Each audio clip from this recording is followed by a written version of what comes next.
Let me pull that up real quick. Sorry about that.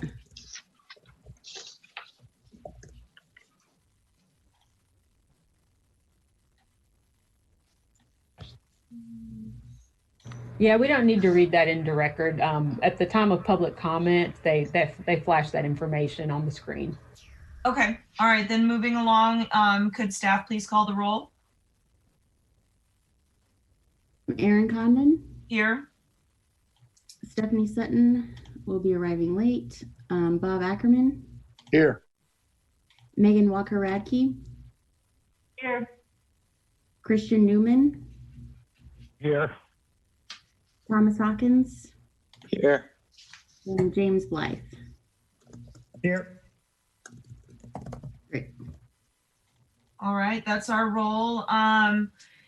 Do we have any comments or any discussion on the agenda? I move we adopt the agenda. I have one correction. If Bob will accept a friendly amendment, at the end of the agenda, the next meeting date is published on the agenda as August 20th, when it's in fact August 27th. So if we could accept the agenda with that one amendment.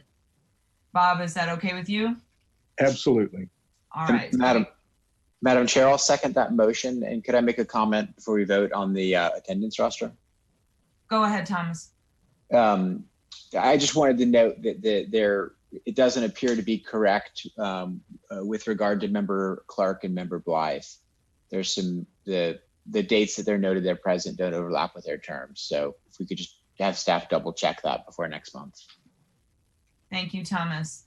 So we have a motion and a second. All those in favor, I'm gonna call in order. Stephanie Sutton's not here. Bob Ackerman. Aye. Megan Walker-Radke. Aye. Christian Newman. Aye. Thomas Hawkins. Aye. And James, I don't know if we can't see you. Are you there? Hi, trying to work on my video. I'll get it back up. Okay, great. So we have approved the agenda with the one change at the end. Now can we move on to an approval of the minutes from the last meeting? Do we have any comments? Megan? The minutes are to the wrong month. The link that we had were to the minutes of May rather than the minutes of June. So I don't know that we have access to the minutes from June in order to approve them.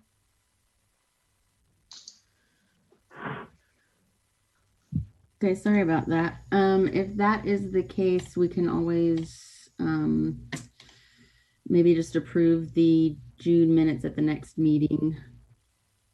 Okay, do we need to make a motion saying that we're going to do that, or do we just skip that part of the agenda? It's up to you. I guess maybe make a motion. All right. I move. Go ahead, Bob. Yeah, this is Christian. I move to approve June's minutes at the next meeting. All right, we have a motion from Mr. Newman. Do we have a second? Second. Second from Mr. Ackerman.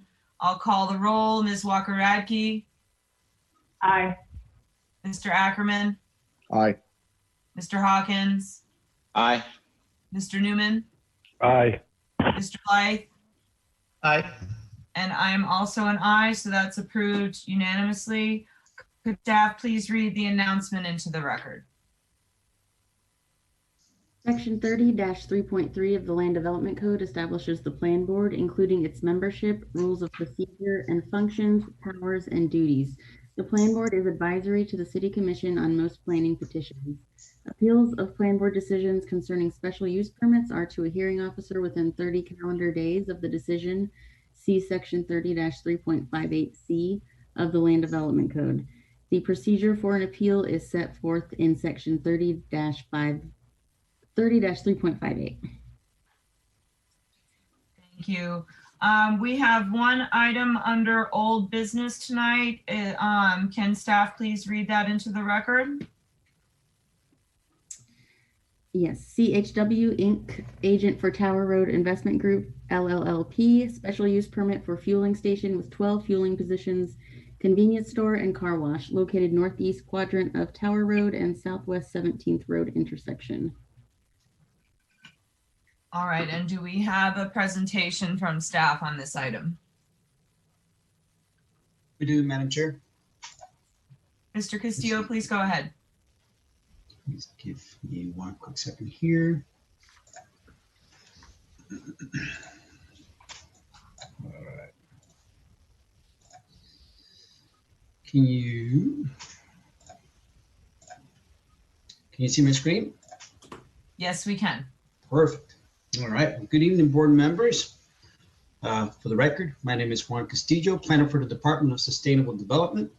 The item before you right now was presented at the City Plan Board meeting on June 23rd, where Plan Board members expressed concerns with the site's original layout and locations of the trash receptacle.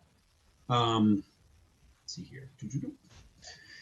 The applicant has submitted amendments to the original site layout, which includes bringing the convenience store closer to the sidewalk and moving the trash receptacle further from the pedestrian zone. I believe the applicant will be demonstrating their modifications via their presentation. However, I'm available for any questions that you may have. Okay, do we have any questions from the board for Mr. Castillo? Madam Chair. That's Thomas, I'll call on you, but if we could use the messaging system. I was trying to find the button. I just found it myself, so. I just wanted to confirm. So Mr. Castillo, the site plan that we are considering as part of the special use permit is the one on page 100 of the PDF? The one that's shown on the right-hand side in the slide that we're currently looking at? That's correct. Thank you.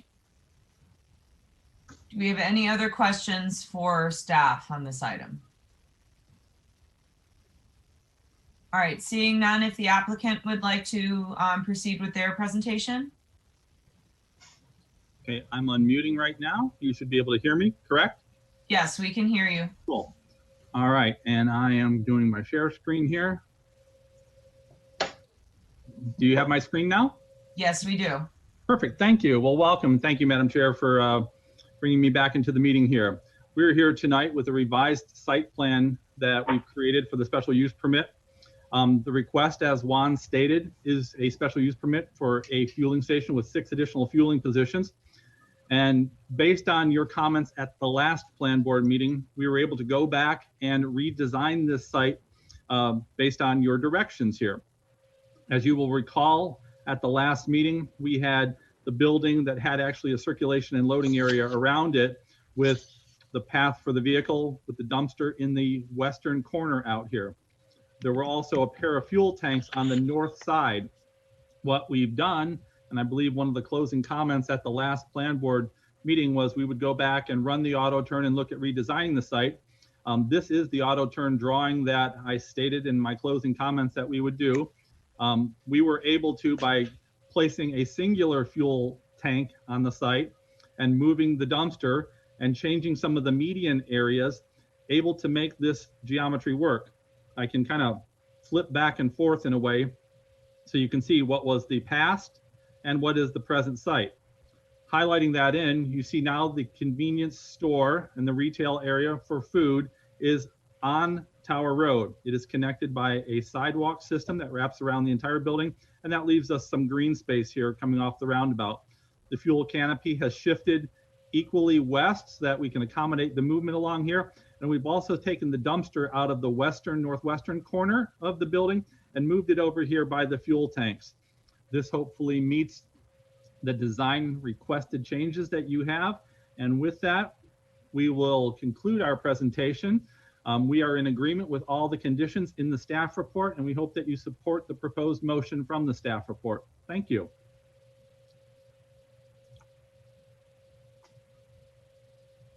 Thank you, Mr. Diedenbach. Do we have any questions or comments from the board before we open to public comment? Bob? Thanks. I'm still looking for my raised hand. Oh, there, I found it. Sorry. Thank you.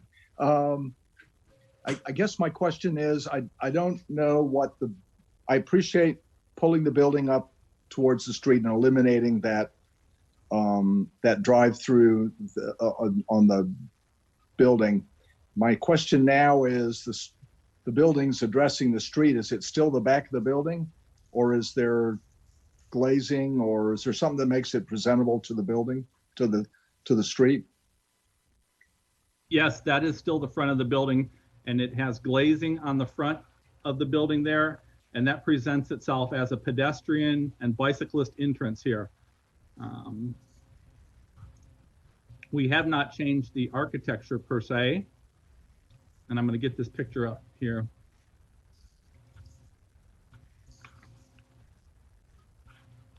I only printed out page 100, so I haven't got the elevations anymore. No worries.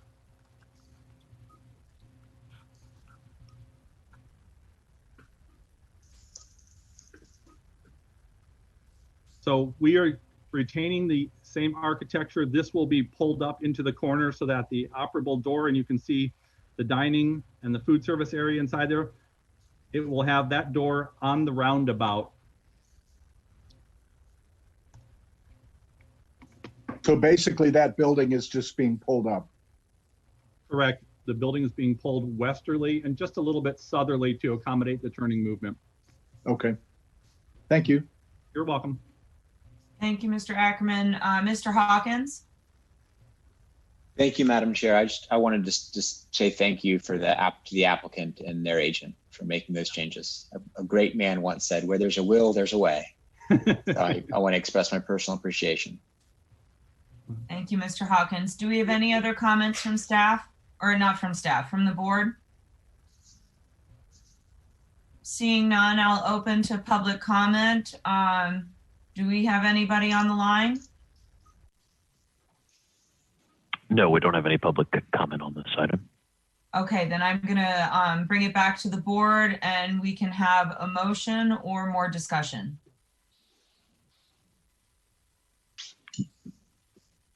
Mr. Ackerman? There you go. Madam Chair, I move that the board approve PB-20-11 SUP based on the changes made today in the presentation by both staff and the petitioner, both last meeting and this meeting. Okay, we have a motion. Do we have a second? Second. A second from Mr. Newman. Any discussion? All those in favor, I'm going to take a roll. Ms. Walker-Radke? Aye. Mr. Ackerman? Aye. Mr. Newman? Aye. Mr. Hawkins? Aye. Hold on, I just lost all my view of everybody. Lawrence stole you. Everything's all mixed up. Mr. Blythe? Aye. And then I don't think we have Stephanie yet. I am also an aye, so item passes unanimously. Thank you all. If staff, moving on to new business, if staff could read the first item into the record. Petition 159 SBA CHW Inc. agent for Salmonson Capital LLC request to vacate a 300-foot section of an east-west alley between Southwest 4th and Southwest 5th Avenues west of Southwest 13th Street and a 153-foot north-south alley west of Southwest 13th Street located between Southwest 12th and Southwest 13th Streets south of Southwest 4th Avenue. Thank you, Ms. McMullen. Is staff prepared to make the presentation?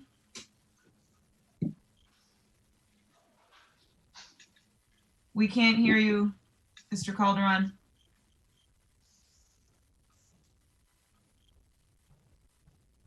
Lawrence, Lawrence, you're muted.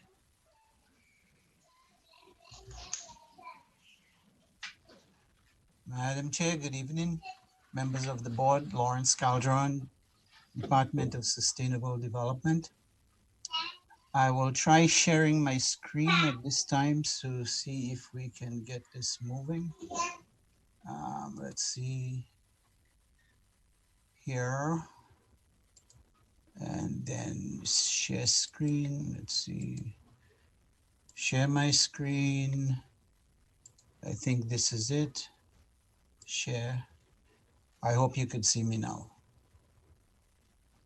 Can you view my screen now? Yes. Okay. This petition PB 19-158 SUB is a request for an increase in density from what is allowed as 100 units per acre. Sorry, this is a street vacation. I'm sorry. Yeah, it's a request to vacate 2 right-of-ways with reference to a proposed development. The right-of-ways are located between Southwest 4th and Southwest 5th Avenue, as you can see here. This is the main, oh, this is not clicking. Somehow yeah, okay. This is the main north-south 13th Street, the subject property, and 2 main corridors on the east side of the development. University Avenue, South Depot, and 4th, 2nd, and 5th Avenues, which I illustrated to show the direct connection from the downtown area and ending right into the university past the proposed development on this side. I want to show you the university here, Shands down on this side, the downtown area, residential development, lower density on this side. Most of this side, a higher density, and of course, really close to the development is the historic preservation district. This is the subject property, and this is the proposed right-of-way east to west. It's approximately 300 feet, which is slightly different from what's shown in the staff report. It's showing 280, so it's 300 feet. And north to south, as you can see here, is 150 feet wide, 150 feet by, I think it's 12 feet wide. Again, 13th Street, the developments, the roads that go through it, and this is the proposed right-of-way. What I would like to show here would be the direct right-of-way, which would be in the parcels area scheduled for development. And the right-of-way goes right through the development, both east-west and north-south. And there are 6 and 4-story developments around here. Note there's an alley that goes up towards this side, an alley on the east side, and this, but it does not transfer through the block, so there is no connectivity right through the block. It ends here, and the alley actually goes from here. It does not even go in this way. This part is city right-of-way. The rights-of-way may only be vacated based on a determination that they no longer serve as a public purpose. And 2, if the public right-of-way is a street, then the city shall not vacate the right-of-way. In this case, it's not a street, so we would not be discussing number 2, but focusing primarily on number 1, that it no longer serves a public purpose.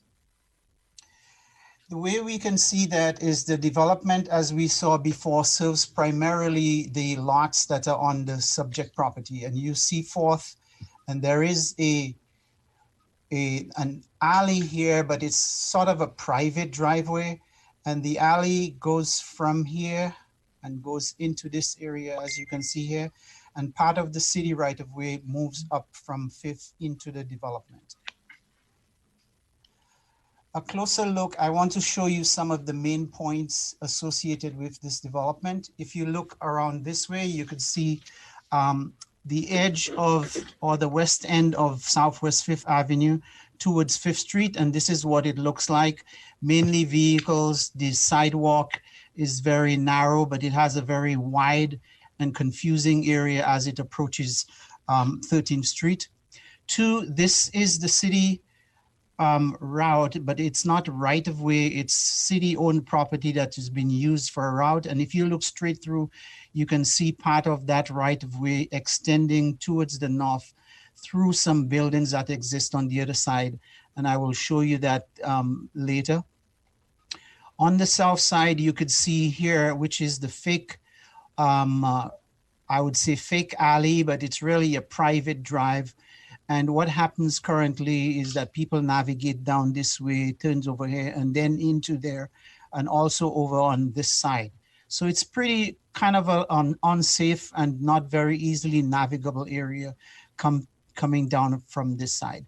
And you can't come straight through here because the building is just one story over the loading area, which is illustrated here. This is this north side 4, and you can see that that driveway goes through, but there is a building over it.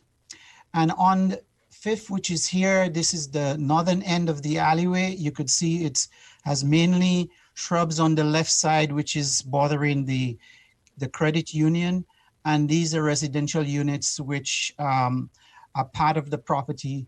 The alley therefore serves mainly these lots around here and this development. And all of them will be part of this development except the church on this side. And this here is 6, which shows the inside of the alley. If you drive right through here, you could see that there's a dumpster, which is the way people access dumpsters in this end. And you see that it leads right in there towards this end and then moves north. But large vehicles actually cannot negotiate there. It's primarily a pedestrian type facility. So here we see all the parcels along the alley, and these are the properties which will be forming part of the development. And this is the right of way to be vacated. I want to mention that this western section is not part of this petition, but staff's proposal is that if the petition is approved, we'll work with Public Works to initiate a petition to vacate this property so that the city would not have to be responsible for maintaining that development. And the alley is 10 foot wide by 300 feet and 12 feet wide by 150 feet, as you see on this side. So with that, I would like to look at the criteria for a street vacation. The first one is whether the public benefits from the use of the subject right-of-way. And what we have established is that, yes, the public benefits from it, but in a sense that it only serves the primary area, which are all the lots surrounding the development. And while this is a service that's provided to the surrounding area, the development can proceed without the street vacation if it has to do that. And therefore, because of that factor, we have to also consider the benefits that would be gained from the proposed development. And staff has determined that when you balance the merits, it is beneficial to the overall public in terms of satisfaction or implementation of the comprehensive plan. As you can see here, these are the streets, again, which I've shown before. Whether the proposed action is consistent with the comprehensive plan, the action is primarily consistent with policies of the Transportation Mobility 10.2.1 that states how and when streets should be closed. And it shows that the loss of the street will not foreclose reasonable foreseeable future bicycle and pedestrian, and it does not. The loss of the street will not foreclose motorists, it would not, and it does not trigger any of the requirements. So we feel that we have determined that it satisfies the requirements of the comprehensive plan. Whether the proposed location meets the minimum block size, it does. The minimum block size is 1,600 and the proposal is 1,200. Whether the proposed action would deny access to private property. And from this, we can see that the private property here that's accessing the development, all these lots, and not so much developments around there. It's primarily serving here. So we've determined that vacation of this alley is not going to have a negative impact in terms of restricting access of surrounding developments or developments that need to access the property. In addition, we've worked out a north-south, which is a more a safer and a more direct route north-south so that pedestrians, bicyclists, and facilities can move north-south. And all, because this development is in one unit, we feel that leaving this there would more serve a private development instead of a public one. And the city would have to be maintaining this if we keep it as a right of way. So we are releasing the right of way so that the applicant can use it as per the ordinances. And the church is a party to this, is the only other one that's being served by this development. The effects of the proposed action on public safety, we believe that we've determined that it's going to be a safer situation given the circulation pattern that we've proposed, and eliminated this action where we continually have to make turns around this side. And there is a development that's coming on this side, so it's going to further limit that. So we feel that this decision is better. The proposed action would have a positive impact upon pedestrians because of the new circulation that we've proposed. And the effects of the proposed action upon the municipality services, we do not think it will have a negative impact in terms of providing services and trash removal, which is one of the main elements of that alley. There are necessary facilities to serve it, and the effect of the proposed action on the design and character of the area is one element that we can use. And again, I go back to this to show that here, this is definitely going to have an impact on the area, but in many ways, positive impacts because of the benefits of the development, the street improvements, the alleyway and the sidewalk, and bringing new facilities and infrastructure into the area. We've seen that the number of trips as provided by the applicant along this side is significant, both vehicle and pedestrian. And when you compare it with the west end, you can see that there is a significant difference in traffic on this side as opposed to this, which confirms the basis for the recommendations and conditions that we have to provide pedestrian access towards this end. With that, we have determined that the public right-of-way no longer serves a public purpose, and vacation of the public right-of-way is in the public interest. And again, to emphasize that this is the proposed development, and the alley as it fits with this, definitely this staying in its condition would be a private benefit with city having to pay the cost to maintain it. So the public right-of-way again is in the public interest. We've proposed 5 conditions for approval. If you have questions, I can go through it, but with this staff's recommendation is for approval. I'd be happy to answer any questions as we proceed. Thank you. Right, do we have any, oh, Lawrence, are you done? Yes, should I stop sharing now? Let's see what the questions are. So, Mr. Newman has a question or a comment? Yeah, I guess so as I was reading through all of this, so this, I mean, I guess if the development was not approved, then would we be sort of going through this process of making, you know, this change to for this? I mean, so I guess my question is would it be better to, I don't know, to the order to work on to discuss sort of the development before we talk about sort of changing, you know, going through the process of vacating the right of way? I don't know, just that kind of popped in my head as I was trying to sort of figure out what this all was about. Well, Madam Chair, the arguments for both interwoven, and in the previous petition, the only thing that you're making a decision on is whether to allow an increasing density from 100 to 125.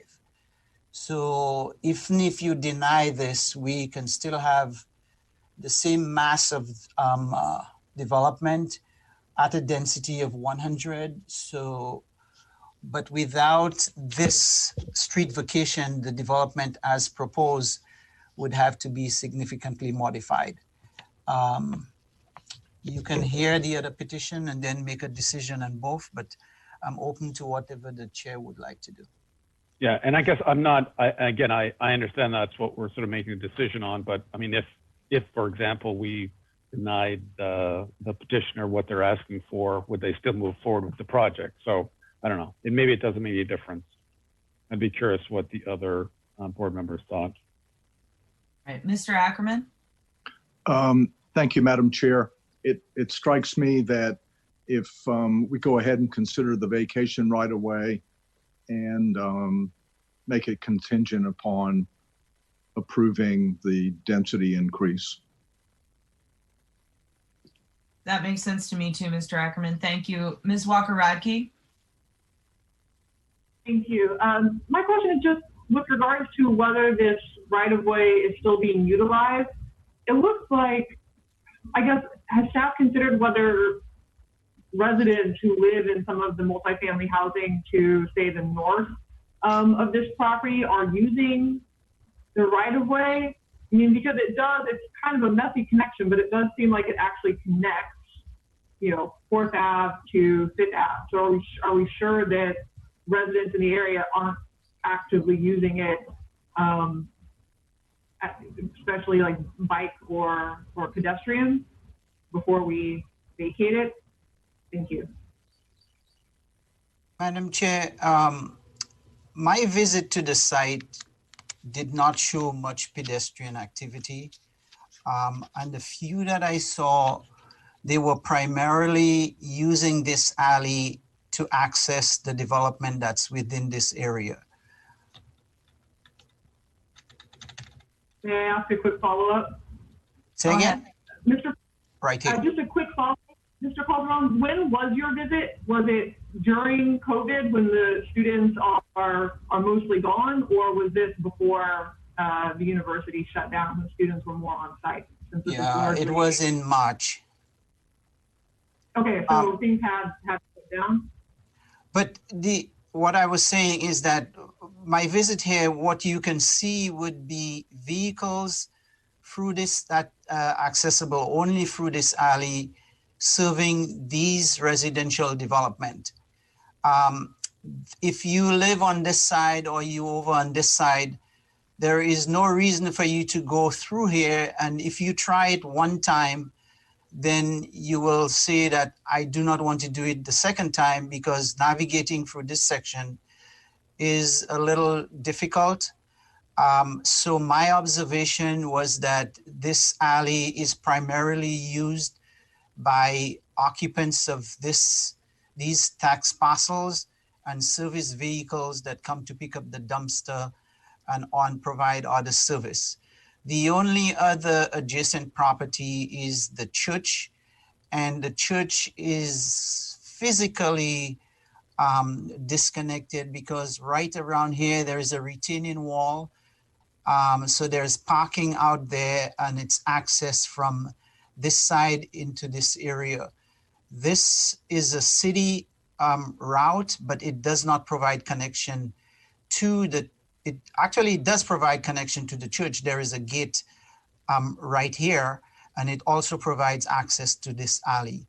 But for through traffic, when we talk about the overall public, we can see that the merits or benefits of this alley is primarily to serve this development. And as you balance the issues, we can say that if this development is built at 100 units and this side is built at 100 units, we do have a disjointed, less cohesive, less efficient development. And then the city, by the way, when you look at these, if you look at this here and look at this, it is really poorly maintained, which is this here. So the city would have to make an investment to continue maintaining this. So given the benefits of the development, okay, right. Given the benefits of the development, we feel that it meets the requirements of the plan. I do have Scott Wright from Transportation Mobility, and he's welcome to chime in to add towards the efficiency or benefit of the alley. Ms. Walker-Radke, would you like for transportation to chime in here? If they have something to add, yes, certainly. I mean, I appreciate Mr. Calderon's answer to this point. My main concern was just whether we knew for certain that the current use is just internal. So if transportation can speak to that, then great. And if they don't feel like they really have anything additional to add, then I'm satisfied with Mr. Calderon's answer.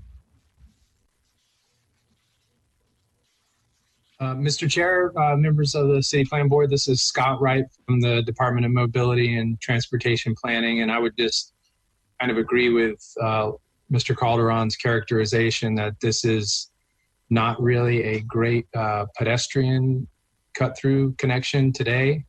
It's primarily used by vehicles accessing sort of the rear parking areas of those existing developments. And obviously, if a new development was there, then that purpose would no longer be necessary. Thank you, Mr. Wright. My next board member with a question is Mr. Blythe. Thank you. Yeah, I just wanted to kind of speak in favor of making it less disjointed. I mean, I actually lived in this area when I was in school, and I didn't even realize there was an alley there, and these pictures would make me feel like it was probably private. So by creating, you know, 2 rectangular blocks with that unified potential new right-of-way, that again would keep me from having to go all the way to 13th.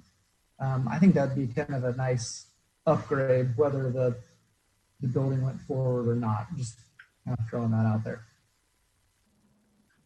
Thank you, Mr. Blythe. Mr. Ackerman? Mr. Blythe kind of preempted what I was going to say.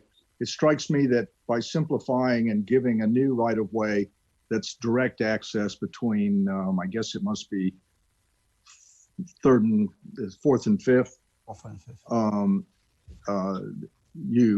You end, and that's what I'm assuming that green line is a new right-of-way that gives through between the 2 streets. That is correct. Yeah, that strikes me as an improvement. I actually drove through that yesterday, and it's very difficult to drive through. There's a dumpster right parked at the L, and it's cramped and kind of hard to find, and appears to only serve the backs of the buildings that are going to be demolished. Thank you, Mr. Ackerman. I have a question, and I'm not sure if it's for Mr. Calderon or for Ms. Thomas or Ms. McMullen. On our packet on the first page, it says, or maybe it's the second page. No, on the first page, under application information, it says that a neighborhood workshop was not required. And my question is, why is it that a workshop was not required?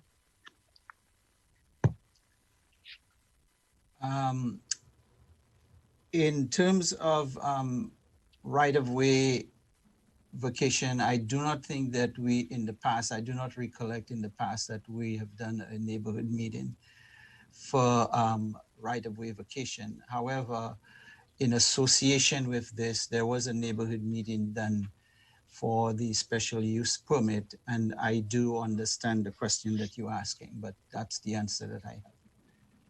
Okay, thank you, Mr. Calderon. Mr. Ackerman? Sorry to be a pest. If you recall, the last time we had the right-of-way apocalypse, I don't know, 6 months ago, it was explained at that time that for reasons that are unclear, the right-of-way vacation ordinance does not require a neighborhood meeting, and we have traditionally not done it.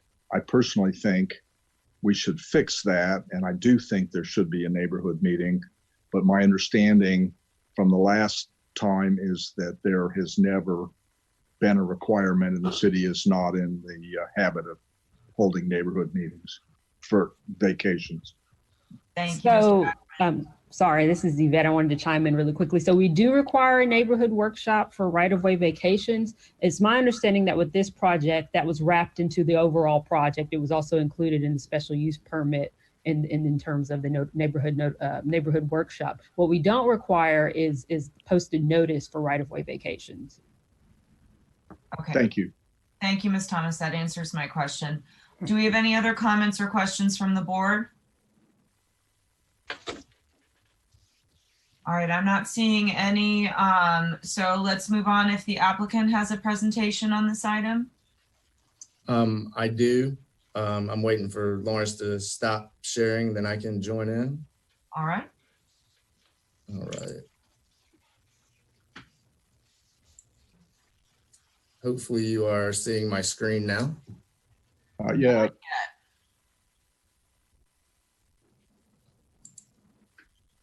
Still no? Nope. But Mr. Blythe looks fabulous.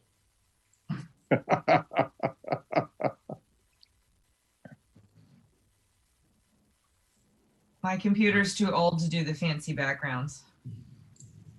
All right, let me try again. Now I hope you are seeing my Now we screen. can see it. There you go. All right, great, good deal.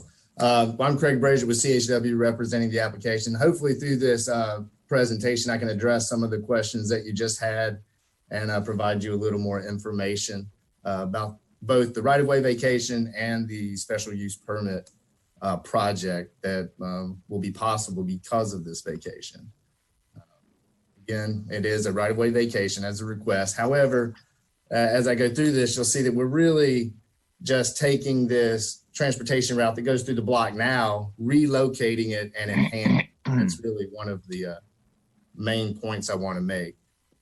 So right now it's an inefficient alleyway, and if we vacate this, we get a project in return that allows us to provide this Wooner style crossing, which is straight through.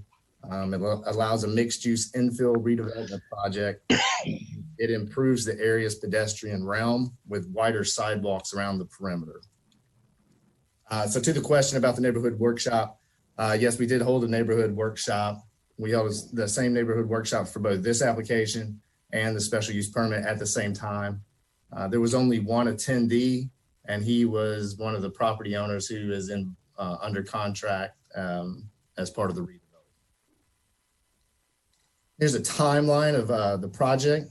I would like to point out that we submitted back in October, and really from the time of December until now, over the past 8 months, we've been working with staff to come to a configuration and a vacation and a enhancement that was suitable and approvable by planning staff, public works, and the mobility department, as well as our clients. So that's where we're at today, and that's what's moving forward in front of you. So we have spent time coordinating with all these agencies.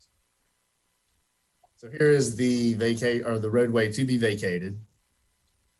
And this is to give you a little bit of information about the area. So 13th and 4th Ave are designated as storefront streets. So these are intended to be major transportation corridors for vehicles, pedestrian, bicyclists, all very multimodal in nature.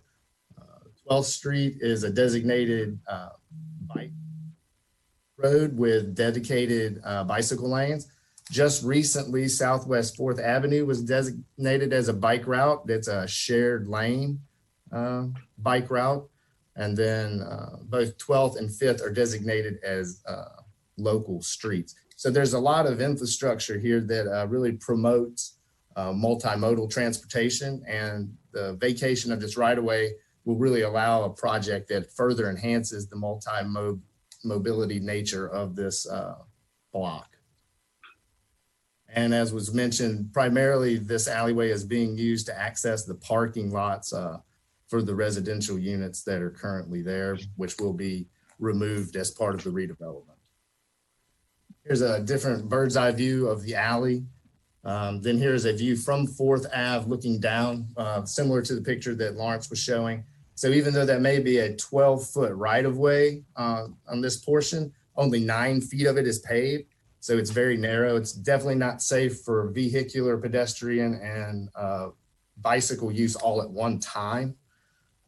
So I think what we get in return as a result of the proposed project will be much safer for all modes of transportation. Now we'll look at some other pictures going around the site. This is also similar to a picture Lawrence showed of the city-owned 20-foot wide parcel, which we will be extending straight through all the way to 4th Ave. This is now looking east down the alley, so you can see that it's very narrow. Again, even though this is a 10-foot wide right-of-way, some of the paved areas get down to as little as 6.5 feet, 7 feet. So it's not a very accessible corridor. Again, looking from 4th down the alley, then looking from the alley back towards 4th, you can see the poor condition that the roadway is in. So it has definitely not been maintained. Here's the dumpster that Mr. Ackerman was speaking of. I think Mr. Diedenbach, who is also on here listening, can attest that that dumpster has been in that location, or a similar dumpster has been in that location since the late 80s, since he lived in one of the units on this site. So that dumpster there makes it very hard to make that corner if it's at all possible. And it also creates a very unsafe movement for the trucks who have to come pick up the trash, because there's one way in and then they have to back out and look for a place where no one's parked to make a turning movement to turn around and head out in the correct direction. So it's definitely not a very transportation friendly mid-block crossing right now. So as I mentioned, we worked for about 8 months coordinating with city staff of various departments. When we originally came in, this is kind of how the vacation was proposed. Then through our discussions, we realized that something straight through would be a little more efficient and convenient and a better design for everyone. So we extended what we were proposing to vacate. And at that time, we were going to dedicate this portion of the site back to the city as right-of-way.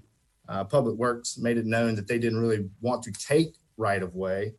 So then we came to where we are today, vacating to the end of our property limits and then creating this Wooner. So this mid-block crossing will have an access easement over the northern part, which will remain on our site, and it will connect and align with the city-owned parcel on the south. And as the conditions are stating as part of this approval, these developers will construct and maintain that entire right-of-way, or that entire cut through, as well as provide the cross-access easement on the northern portion. For those of you who remember the presentation from a few months ago, a WUNRF is a European design concept, which is it's a multimodal corridor intended for vehicles, bicycles, and pedestrian. However, it's designed more with the pedestrian and the bicyclist put first. So while it's a road to be shared by all of them, it's definitely meant to slow down vehicular traffic and make it much more friendly for pedestrians and bicyclists. And assuming everything is approved and goes forward, we will work out the final design of that with both Public Works and the Mobility Department to make sure that all needs are met within that corridor. I'll touch on some of the same comp plan and land development code language that Mr. Calderon addressed. So this is from the comp plan, and this is what it's required for street vacations. And the first one there is it will not foreclose reasonably foreseeable future bicycle and pedestrian use. And much to board member Megan Radke Walker's question, you know, we're not totally eliminating this cut through. So if people are using it to get north to south, we're just relocating it and making it safer and enhancing it essentially. Even though it won't technically be right of way, there will be an access easement over allowing movement through the block. So we are maintaining that because we do see this as an area that over the years will continue to get more pedestrian and bicycle traffic. This vacation will not foreclose non-motorized access. Again, we're maintaining that access through the block, relocating it, redesigning it, making it safer and more efficient. The vacation will allow for a high density mixed use project at this location. So there meets that criteria, and there's no foreseeable need for any type of transportation corridor in the area. There again, we're not removing any vital piece of the transportation network. We're relocating it, redesigning it, and enhancing it. So this is kind of how it plays in with the development plans. So there you can see highlighted are the right-of-ways to be vacated. Here we have the proposed, the project being proposed. And this we're showing to show you how it ties into is a similar or another project under common ownership with the developers here. This is an 8-story multi-family development that was approved last year. So with the removal of that right of way, you get this more direct mid-block crossing, which still allows access to this portion, this phase 1 development, still allows access to the sorority house, still allows access if the church should choose to use it, and still allows access all the way through. The land development code, again, it's very, it's what Lawrence touched on, but we do feel that the vacation of this right of way will lead to a project that enhances all of the transportation options and within this block and within this area. And it'll also serve to meet the urban transect, the U9 design form that was intended when we redevelop the entire site. You know, mainly it'll make this much safer transportation for everyone. So looking at how we achieve some of those, you can see here in the blue will be the enhanced pedestrian area around the building on 4th, 12th, and 5th. So on 4th, we're looking at 20 to 25 foot wide sidewalks, a minimum of 18 feet wide on 12th, and again, 20 to 25 feet wide on 5th. So you can see that it will provide structured parking. The structured parking will be wrapped by the building. There will be scooter parking and bike parking here on this piece of the property that's remaining to the west of the cross access through the site. There will also be another internal bike parking area. So the development, as well as you know, some transit stops which already exist. So all of these expanded pedestrian routes will also improve access to mass transit. And again, as we mentioned before, both 4th Ave and 12th Street are designated bike routes. So the project that you get fits right in and enhances the multimodal characteristics of this block. It also eliminates a lot of potential pedestrian automobile conflict points from the current design of the block. There are 9 potential places now where pedestrians and automobiles could have, you know, negative interactions. The project will reduce that to 5 and more evenly distribute those points around the perimeter of the block, thus improving the safety for bicyclists and pedestrians who may be using those corridors. There are also comprehensive plan goals which state that infill redevelopment and multifamily development should be placed in close proximity to the University of Florida to support university growth. And it's also where that development just makes sense for it to be placed. So you can see here, you can see both the right of way to be vacated and the overall limits of the project site. It's directly across the street, University of Florida to the south, and then it's less than 300 feet from the main campus on across 13th Street. So the location of the site is consistent and promotes those policies from the comp plan. Again, there's a lot of policies in the comp plan that support multimodal development patterns. And as we stated earlier, this fits right in and enhances that. And I think this policy here really sums it up. There's a lot of things that this project promotes. It is urban infill redevelopment.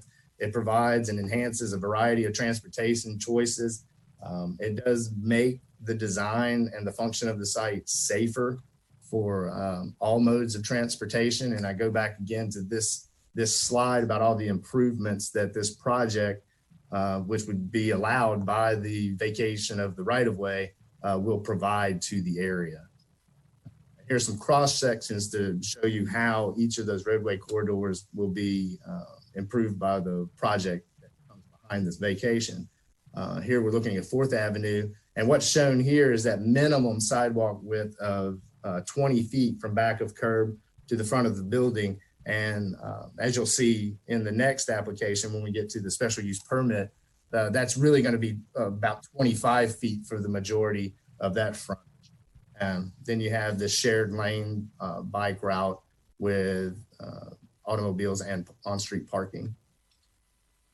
12th Street, also a bike route. It has dedicated bike lanes. There you will have a minimum of 18 feet of sidewalk from back of curb to the front of the building.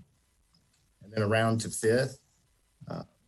5th again will be that 20 to 25 feet, which is wider than what is required for a local street.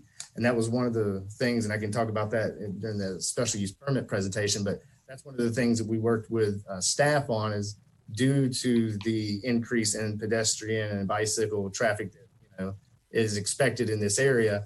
We went a little wider here with 20 to 25 foot sidewalks, whereas 16 to 21 is what's required for a local street. So those are the ways that we feel this project is improving all the multimodal options in this area, and thus consistent with the comp plan and the land development code. And staff agrees and is recommending approval, and we ask you to do the same. So that concludes my presentation, and I'll be happy to answer any questions you might have. Thank you, Mr. Bashir. Do we have any questions from the board or comments for the applicant? Mr. Hawkins? You're muted, Thomas. All right, there you go. I spend like 6 hours a day in Zoom meetings. I don't know why it's so difficult for me to figure this out. I voted against all the vacations that we've had since I've been on the board. And we have stringent criteria in the code on street vacations. And on previous applications, I spent a lot of time asking questions of staff to try to make some of these points. And the majority of the board hasn't generally been with me, so I'm not going to spend that time to do that. But the one point that I really want to emphasize in this instance is that this part of our community has gotten really incredible redevelopment. So the University Heights South Historic District has made a transition from an historic single-family neighborhood into a neighborhood that has retained those historic single-family houses while adding thousands of units of multifamily residential development in close walking proximity to the university, while retaining this really great character of walkable streets that have gotten better because the city and private applicants have been adding sidewalks to the neighborhood over time. And the scale of the development fits, it works. It's compatible with Norman Hall that's in the center of this area. It's compatible with the sorority houses that are in the area. They're the sort of dormitory style use. And the idea that we need to vacate streets, that vacating streets is necessary to get that redevelopment, is false, because we've been getting that great redevelopment while keeping the alleyways. And in fact, keeping those alleyways has ensured that the development that we see is of a scale that's really appropriate for the neighborhood, that works really well, and where parking is loaded from the rear instead of from the front. And the proposal here does have parking that's located in the garage. It's not in the front of the building or anything, but it's just by consolidating this property, I think we're getting a less context sensitive development than we have been getting in the neighborhood for a long time. So I'm down on this street vacation, as I've been down on all the street vacations, because it just doesn't meet our standards. It's not necessary for any redevelopment project. We've been getting this great redevelopment while keeping our alleyways. And that's the pattern we should stick with, because it's frankly the best stuff that's been happening in our community over the last maybe 25 years. Thank you, Madam Chair. Thank you, Mr. Hawkins. Ms. Walker-Radke? Thank you. I have a question and then a comment. So my question is with regards to that northern extension of the existing right-of-way. Who will maintain ownership of that? Is that going to be handed over to the city, or is that part of that block of land going to continue to be owned by the private property owner, the developer? And then the follow-up to that is, how do we guarantee that in the future, when this land changes hands, that that will continue to be accessible as a owner if it is going to be owned by the private property owner? Madam Chair, if I may respond. Go ahead. Yeah, that was, well, in its current form, it will be maintained by the developer. The ownership will be maintained by the developer, but it will have an access easement over it, which would run with the property. So even if it changed hands, that access easement would then change hands with it. We did talk and propose the idea of donating that part back as right-of-way to the city. Public Works made it known that they did not want to maintain ownership of it. And, you know, by vacating the rest of it, they were putting the responsibility of maintenance and onto the developer as well. And that's one of the conditions that staff is proposing, outlines that responsibility for the developer to maintain that corridor. Thank you, Mr. Bashir. Do I have any more comments? Oh, Ms. Walker-Radke, sorry. Might add my comment. Yes, go ahead. Honestly, I like the idea of cleaning this alleyway up and making it something that is more useful as a cut through for bicyclists and pedestrians. But because these two items they go together, this and the special use permit for additional density that comes later, I have to kind of look at them together. And I frankly have a lot of the concerns that Mr. Hawkins discussed. I mean, I think that the proposed development of 8 stories high that takes up 2/3 of a block, I just think that is out of scale with not only the existing development, but even out of scale with some of the larger developments that we have already seen going up in that area. And so as much as I appreciate what the developer wants to do with widening the sidewalks and adding that additional more friendly, pedestrian and bicyclist friendly north-south cut through, I think that by vacating the right of way, we are in fact encouraging development that is out of scale with the neighborhood. And so I'm pretty cool to this one for that reason. Thank you. Thank you, Ms. Walker-Radke. Mr. Ackerman? Sorry, I was trying to find my raise hand button. I can see you waving at your screen. Okay. I really disagree. These weird little alleyways between a whole bunch of quite dilapidated buildings, I think we don't get what Thomas thinks we're going to get, which is a whole bunch of new little tiny buildings. And I think the proposal that they've made clearly meets the requirements of both the policies and goals of the comprehensive plan, as well as the LDC. I mean, it's a multi-use project. It's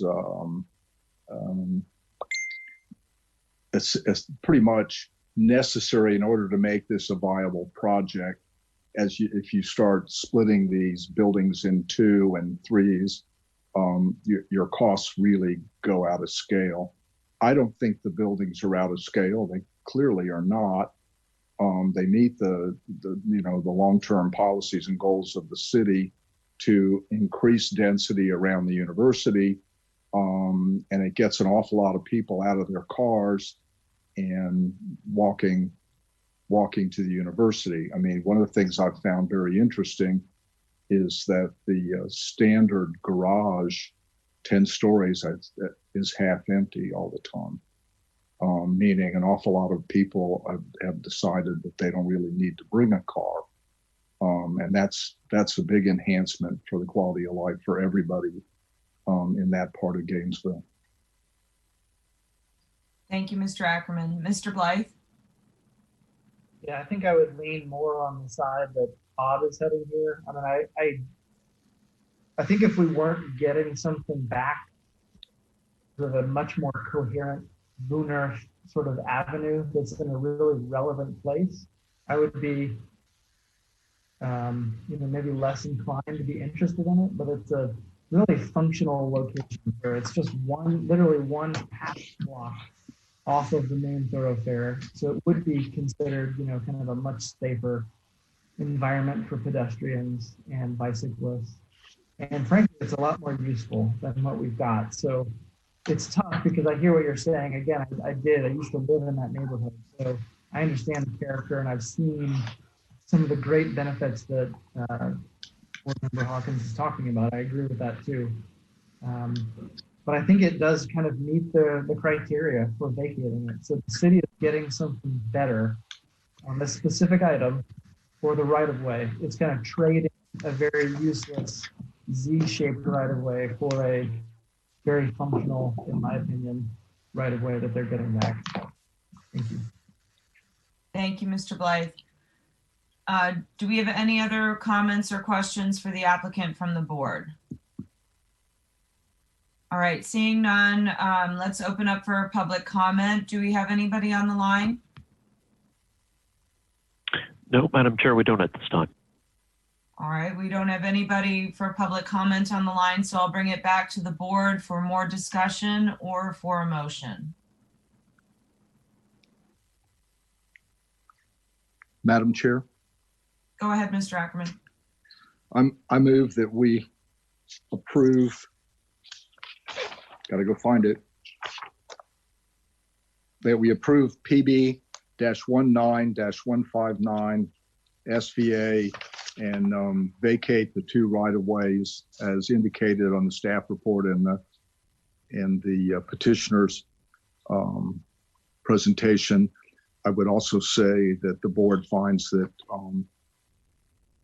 this proposal meets the policy 10.2.1 and also that it meets the requirements of LDC 30-3-41B1. Thank you, Mr. Ackerman. Mr. Newman? I was just trying to get my, Madam Chair, I was trying to get my hand raised before the motion. Yeah, I guess I just wanted to, I kind of feel these two things sort of go together. So, you know, if for example, I mean, and again, I haven't heard from sort of the applicant. I mean, if for example, they don't sort of get their approval for the next thing, I mean, is this project sort of going forward? Madam Chair, I would amend my motion to say that it's contingent upon the approval of the special use permit for additional density. Mr. Newman, does that address your concerns? Yes, it does. Okay, I was going to add that if you didn't. So we have a motion on the floor. Do we have a second? Second. Who was that who seconded? Oh, sorry, that was James. Okay, we have a second from Mr. Blythe. Mr. Hawkins, a comment? I just wanted to ask, Mr. Calderon, I think, had 5 recommended conditions that included, you know, making the warrant roof or making it public, and one of them was what Mr. Ackerman just noted. So my question is the intent of the motion that it is the staff recommendation plus the items you mentioned on code consistency, Bob, or yeah, are you omitting? Yes. Right? No, I am not omitting. Okay. Thank you, Madam Chair. Thank you, Mr. Hawkins. Mr. Blythe.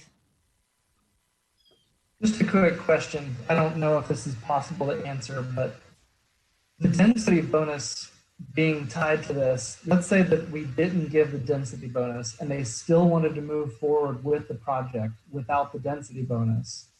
This would still be an improved alleyway because they're only asking for the density bonus. They could still go forward as of right. Is that correct? Does staff have an answer for that?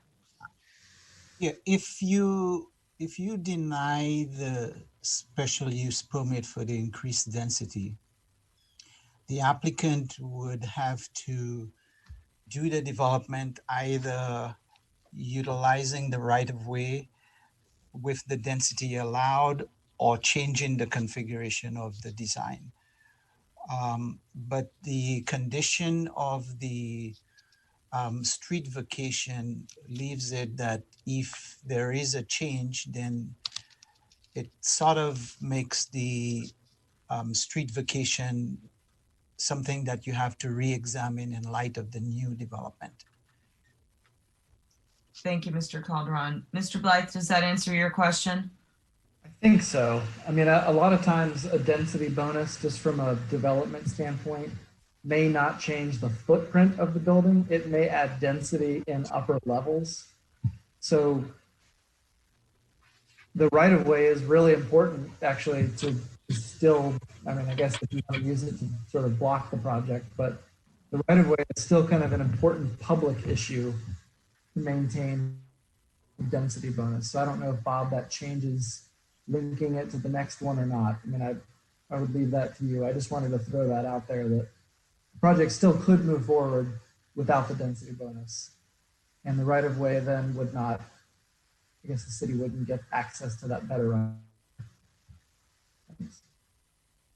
Bob, do you have a response? I'm trying to make somebody happy. I think that the proposal to vacate these right-of-ways is a good idea, and I would not object to them building a building. I would be in favor of that vacation, even if they don't get the density enhancement. So, you know, I don't know what to tell you.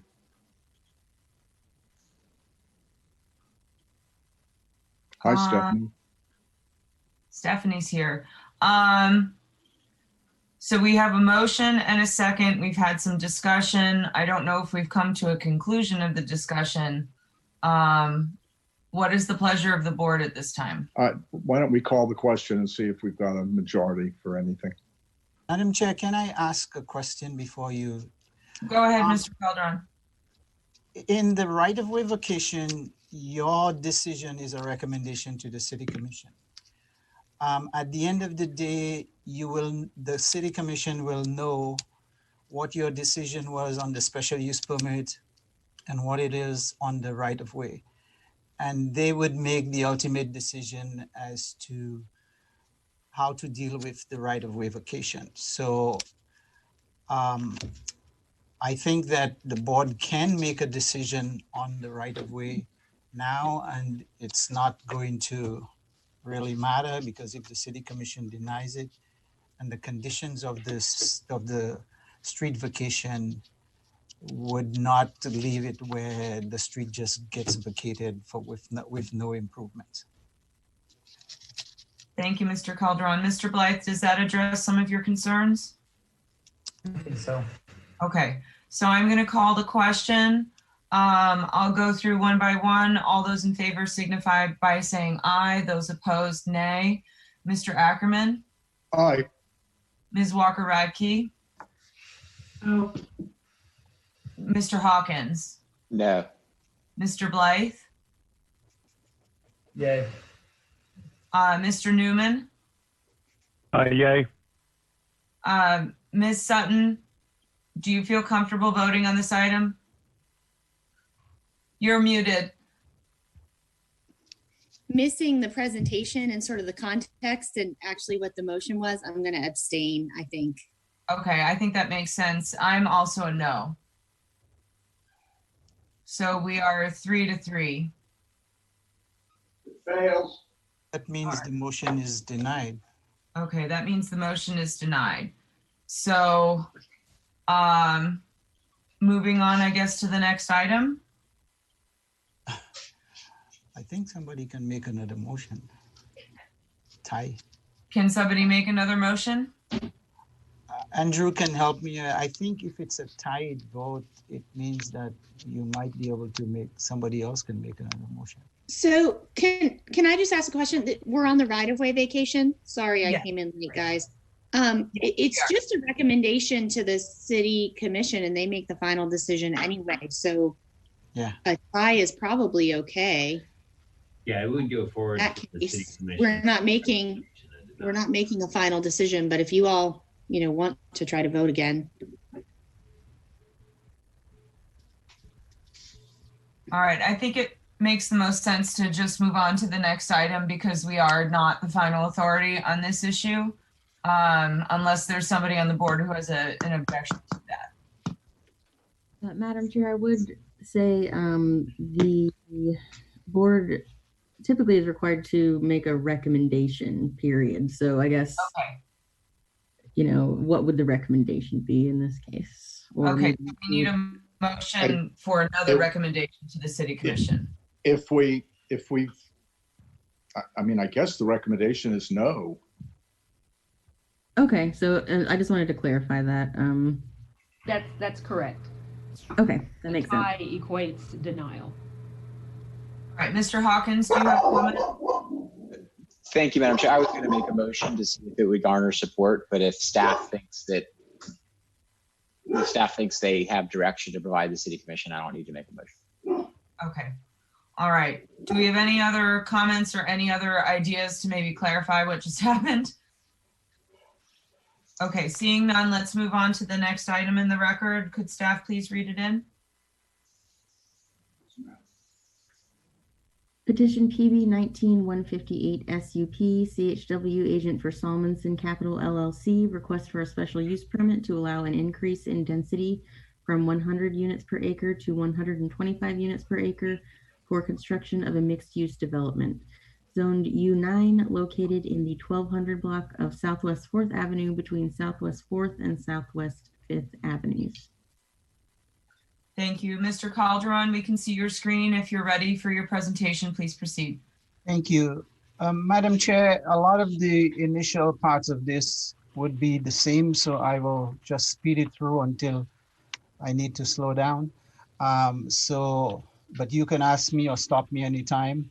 This is mainly the general area, and specifically for this development, because it's one that deals with density and intensity, you want to look closer at the surrounding development. So what we did was look at that corner right here. You've approved an 8-story development right here. And then recently, I think you approved a 6-story development in the corner here, or you have it under consideration. And as you can see, there are varying heights around the development. And what I did was looked at the distribution of buildings in terms of height. And we have most of the buildings, 6, the highest we have is 8. And around this area, which is in the historic district, the height varies from 1, 2, and 3. And way out there, you have 5-story, and way out there, you have a 5-story building. Most of those on the west side would be 4, although the density, as you will see, allows for a lot of density increases. So this is the zoning upon which this is based. And the interesting thing about it is that the way the comp plan is visioned is that near the university, we would have higher density to support residential and various uses that's associated with the university and other facilities that demand residential and other services. But on the other hand, we have the University Heights South Historic District here, which has a very low density on it, and the intent is to protect the integrity of this development. So what happens is that on the west side, you have a high density area. On the east side, you have higher density area, especially as you move towards the downtown area.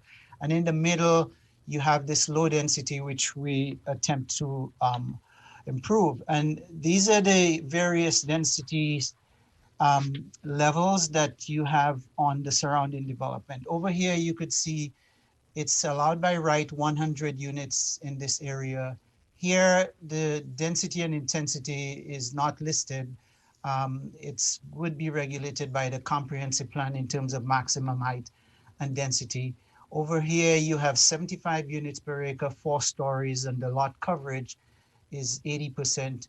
But as you go towards the downtown area, it has increased to 100%. And of course, this is the same U9 district. So you have, so what we have here is a very, I'd say, special historic district in there, nestled between two competing areas, but we have to look at what the comp plan says, and the comp plan provides a path for having an increased density in terms of where it requires it and where it can fit. And tonight you have the task of doing that judgment and weighing the benefits of the proposed development as opposed to the proposed impact and compatibility with other areas. As staff, we feel that the comprehensive plan is an important document, and we feel that this type of corridor around there is suitable for the type of development that is proposed. And we go to great lengths, even with this development. We have reduced the height of the development over here because it's within 100 feet of the historic district to ensure its preservation. And we have regulations in place to ensure that that kind of protection exists as we move forward. So the density bonus point states that the improvement proposed by the applicant provides a significant public benefit in light of the bonus requested. And for they're asking for the full 25% increase. And we feel that it's a justifiable request in terms of the scale and size of the development and our ultimate goal. The proposed design, intensity, and mix uses relating to the requested bonus will meet the intent of the transect. And these are all transect areas with the exception of this. And this type of development is consistent with what is expected in the transect district, both in terms of placement, density, facade improvements, and the provision of multimodal trips or types of transportation within that area. So here we have the development, and you can see it. I've shown this before, and we have when you look at this development and you actually drive through it, it begs for improvement and redevelopment, and that's what we get here. We do not propose these developments. We respond to it in terms of the code. And we have a development that is going to be a mixed-use development and provide significant redevelopment in terms of reducing blight, reducing urban sprawl, providing infill, and of course the comp plan toots very loudly in terms of redevelopment, especially in a community like ours, which we rely mainly on infill. And that's what we see here. I wanted to show again some of the key issues related to the development as it goes through, the same ones that I showed before, because all those areas will be impacted with this development, both in terms of whether the right-of-way is vacated or not, but it will be impacted by these developments. And we see stuff like that, which really is not a great urban type design. And we see this type of development, which is begging for improvement and maintenance, but the owners of this development feel comfortable. They probably have this free and clear in terms of mortgage, so there's no drive to make improvements to this area, and we do have to take this into consideration. Lastly, when we look at the layout of the parcels, we see that this is a proposed development here. It is a bulky development in terms of the existing uses, but it is not overly in excess of what is allowed by the comprehensive plan and what is proposed and has been approved within the area. This is the right-of-way associated with the development. And of course, this is the development as we've seen it here. This is the main building with a parking structure. And the total acreage is 1.937 acres, which would yield 242 units and 665 beds. This is where the church is, and since the church is not going to be there, I will use it. So the special use, as I discussed, the special use permit criteria. So here are the proposed use or development is consistent with the comp plan, which we have established in many ways. One of the criteria of the special use permit is to address scale, height, mass, bulk. And we've talked a lot about it in terms of height, intensity, density, but definitely the development is not out of sync in terms of the developments to the north, and who knows what the university is going to build in terms of future development. But on the south side, we see 4-story buildings on the university at this time, 4-story buildings. But on the north side, we're increasingly seeing higher number of stories and higher densities implemented in this area. So we believe that it satisfies this requirement. The proposed use will not adversely affect the health, welfare, and safety, and we have made a determination that it would not. It aims at improving both transportation and the design and massing and architecture associated with that area while respecting the historic district. Ingress and egress to the property is properly designed, as well as parking and bicycle, and the off-street parking is provided. And here I can show you the proposed development that there is an access point that goes main through. This is the alley, but the development itself has 1, 2, 3 access points. This is where the alley is supposed to be, and there's potential to get into this alley and circulate around here. So access is provided, ingress and egress is provided for the development. The other criteria is off-street parking, and as we can see, they have a entire parking structure which provides that. Noise, glare, and exterior lighting will be regulated through the development plan review and the special standards for them. But we know that higher density would lead to increased levels of noise. But again, we have a code that provides standards for those. There's adequate provision for rescue services, loading, and outdoor storage. At this time, we do not have any proposal for outdoor storage. There is not much to be because of the transect, the streets, the buildings are oriented along the street. But of course, you could see there is a trash area inside there, and storage is provided within the building. Necessary facilities are available. There are oodles of utility lines around there, MOS provided, and actually part of this is limiting some of the streetscapes that we are trying to get. And the same for screening and buffering. The one buffering that we have is on this side, and it has been met.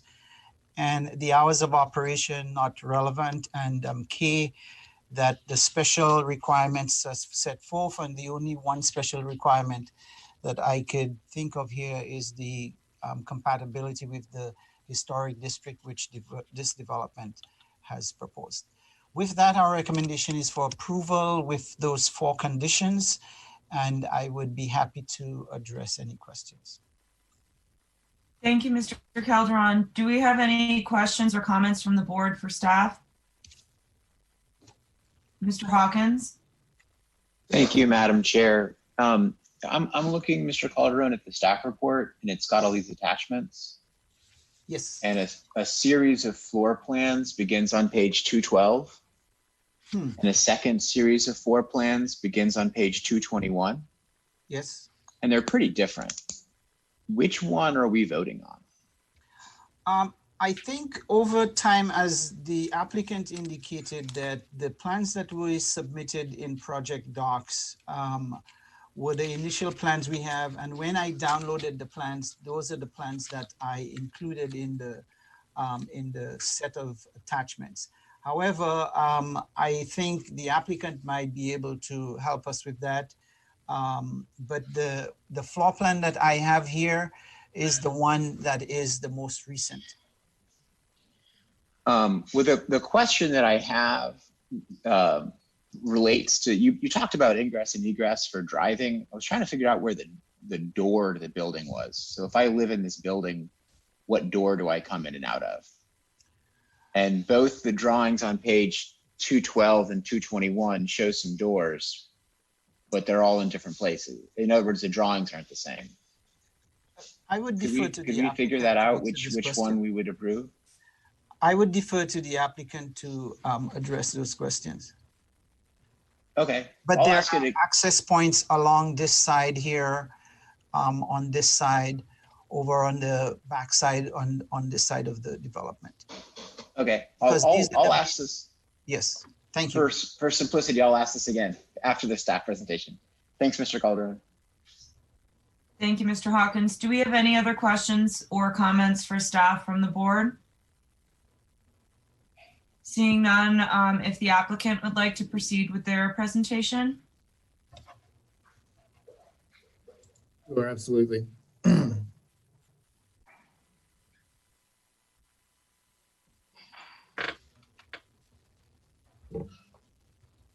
Hopefully everyone can see that now. Yes, we can. Thank you. All right. As stated, this is for the special use permit. We're requesting an additional 25 units per acre. This is consistent with what the mixed use high future land use allows for, as well as the U9 zoning district. As Lawrence pointed out in his maps, U9 is one of the most intensive zoning districts that the city has, second only to the downtown zoning, which is just to the east of here. So this zoning district by right requires or allows quite a bit of intensity and density on its own. The intent here is to redevelop the site with a mixed use project that enhances the pedestrian realm, establishes this transect zone in this urban form, which was envisioned for this area when the city put the U9 zoning district on it. That form is only achievable through redevelopment. And what is being requested here is one of the things that makes a redevelopment project real and feasible.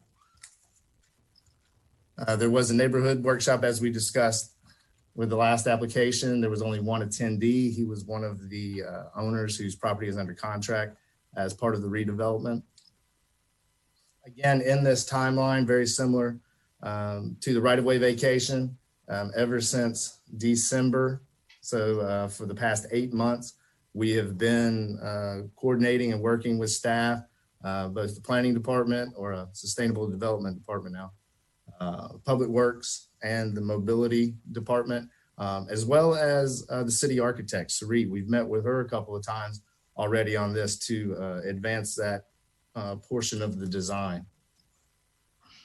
Here you see where the project is located. Again, it's literally across the street from the University of Florida. Taking a closer look, as I showed you before, this is an area that already has a bunch of multimodal characteristics. The project we're proposing fits right in with that and enhances it. Again, urban mixed use, high intensity land use is already on the site, and U9 zoning district is already on the site.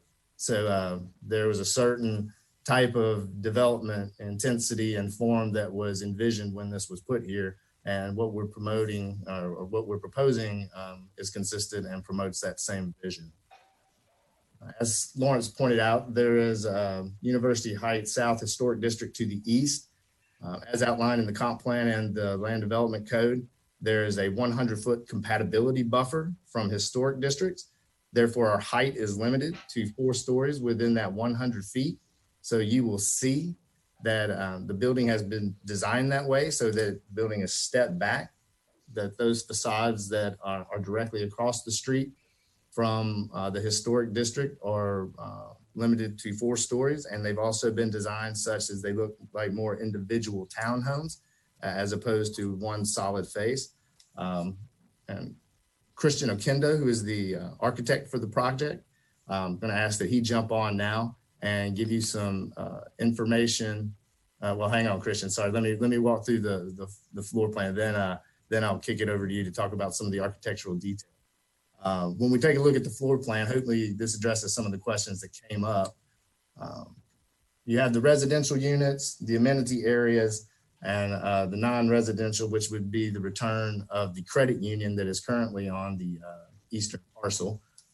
There was a question about main entrances. There will be one main entrance here off of 5th There'll be another main entrance here off of 4th, which has an open air corridor leading to a primary door, as well as many of the units will have doors themselves. So there will be a number of access points on the street, both creating that lively street front that the city and this board has mentioned in the past that they want, this active street, and as well as promoting SEPTED characteristics, creating safety by putting eyes on the street.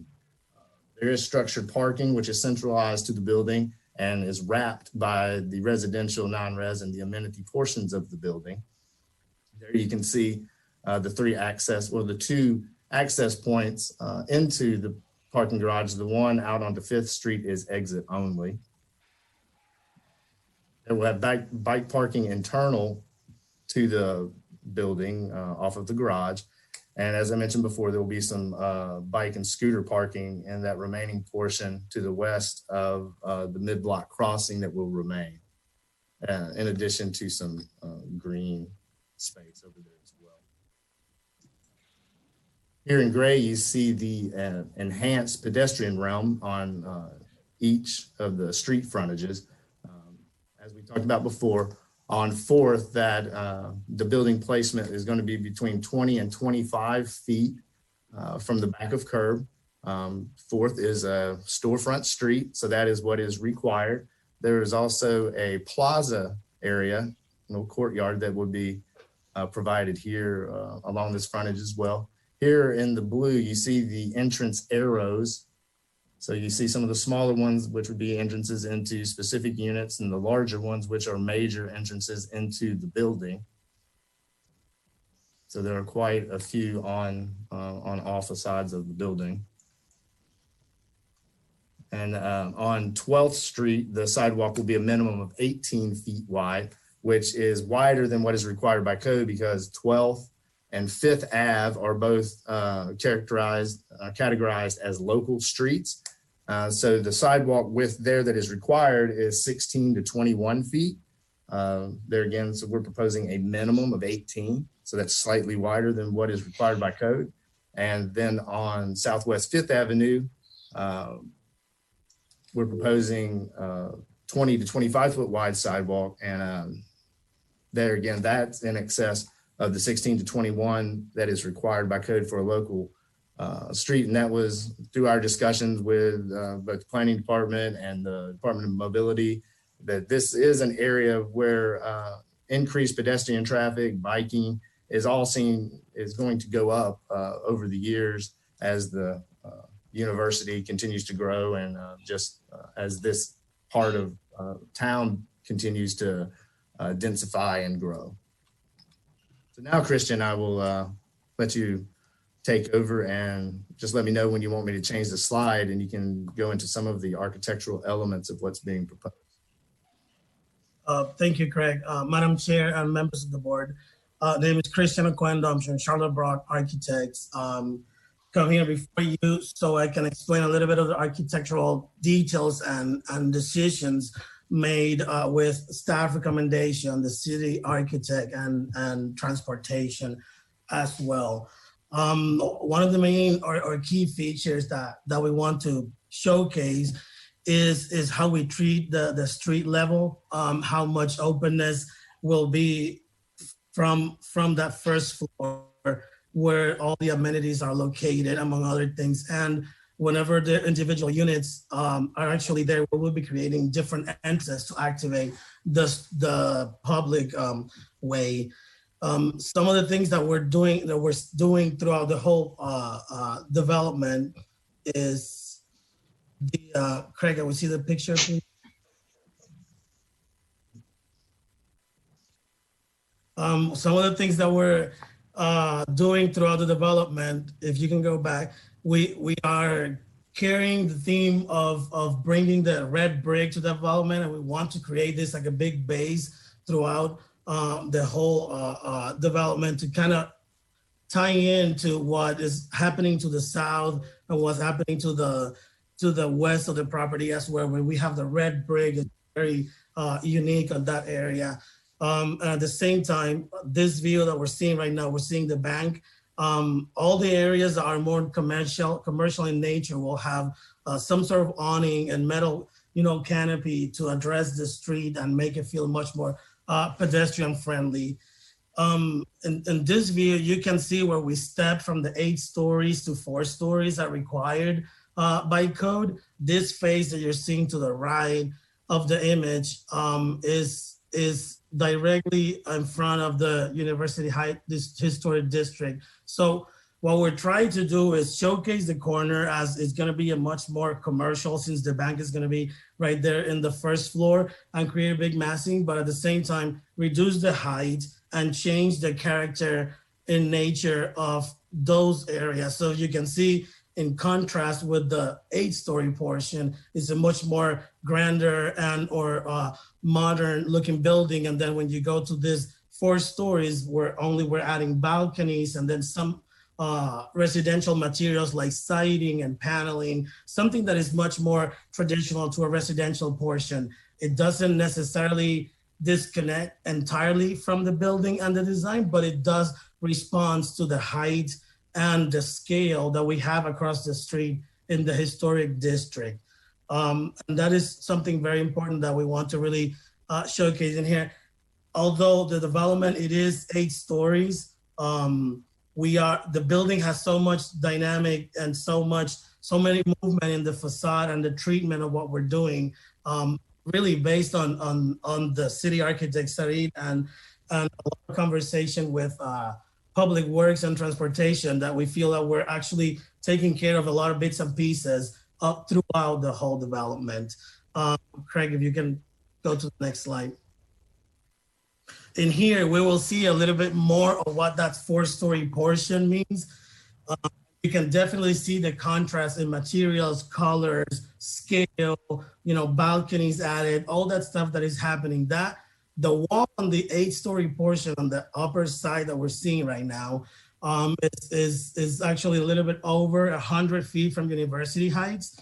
And the whole point is really, one, meeting the intent of the code, but at the same time, you can certainly see that is responding in a much more residential portion whilst we are attending the street. A couple of things that we're doing in here is you can see the first floor, again, all the brick materials that we're adding, and then the openness from those units in, but then creating some planters area and some area that will make it a little bit more unique and residential.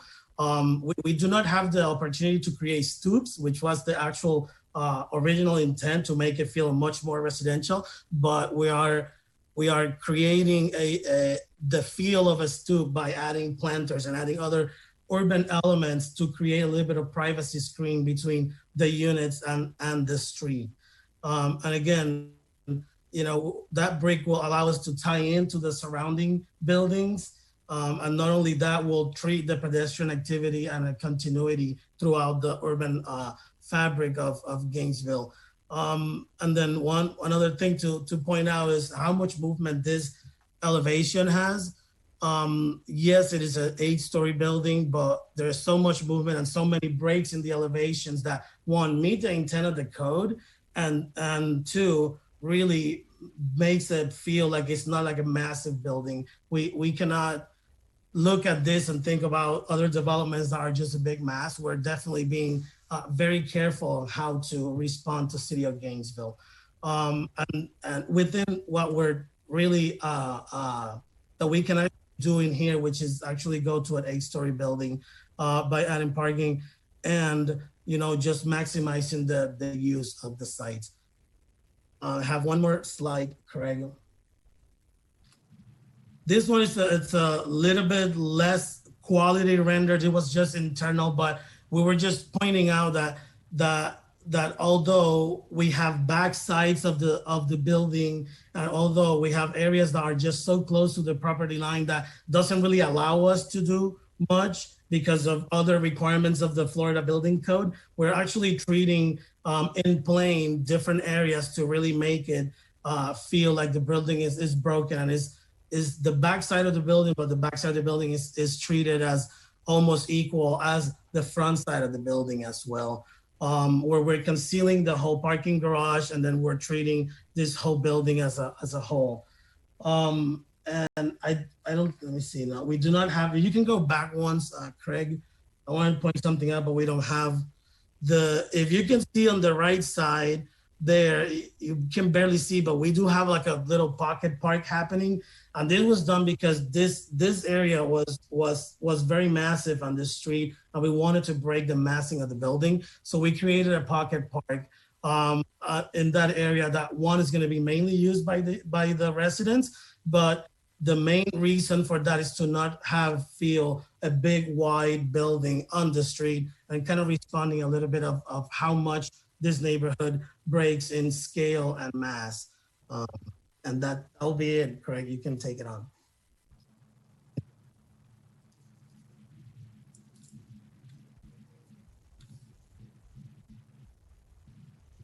Okay. So if I back up a couple of slides, the park and the plaza area that he was talking about is here, shown here on 4th Street that we were talking about when we were looking at the building footprint.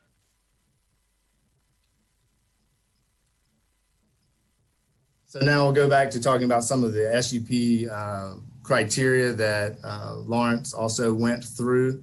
A through K, I'll begin to move through those. The first one is consistency with the comprehensive plan. Much like the right-of-way vacation, there are many SUP policies that promote increased density, mixed use, development within close proximity to the University of Florida.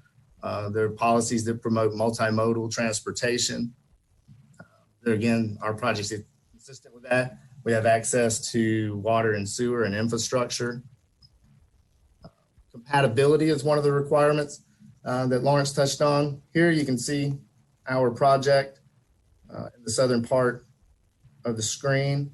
There is an 8-story portion right out on 13th, which was approved, as we discussed earlier, later last year. There's a development right across the street, which I believe a multi-story development, which this board, I believe, approved a very similar application for last month. Another 6-story development just to the north. And as you can see, as you work your way around the perimeter of the University of Florida, the comp plan is clear, the land development code is clear that this is where higher density, higher intensity uses should be. Therefore, this project is most consistently compatible with that development pattern.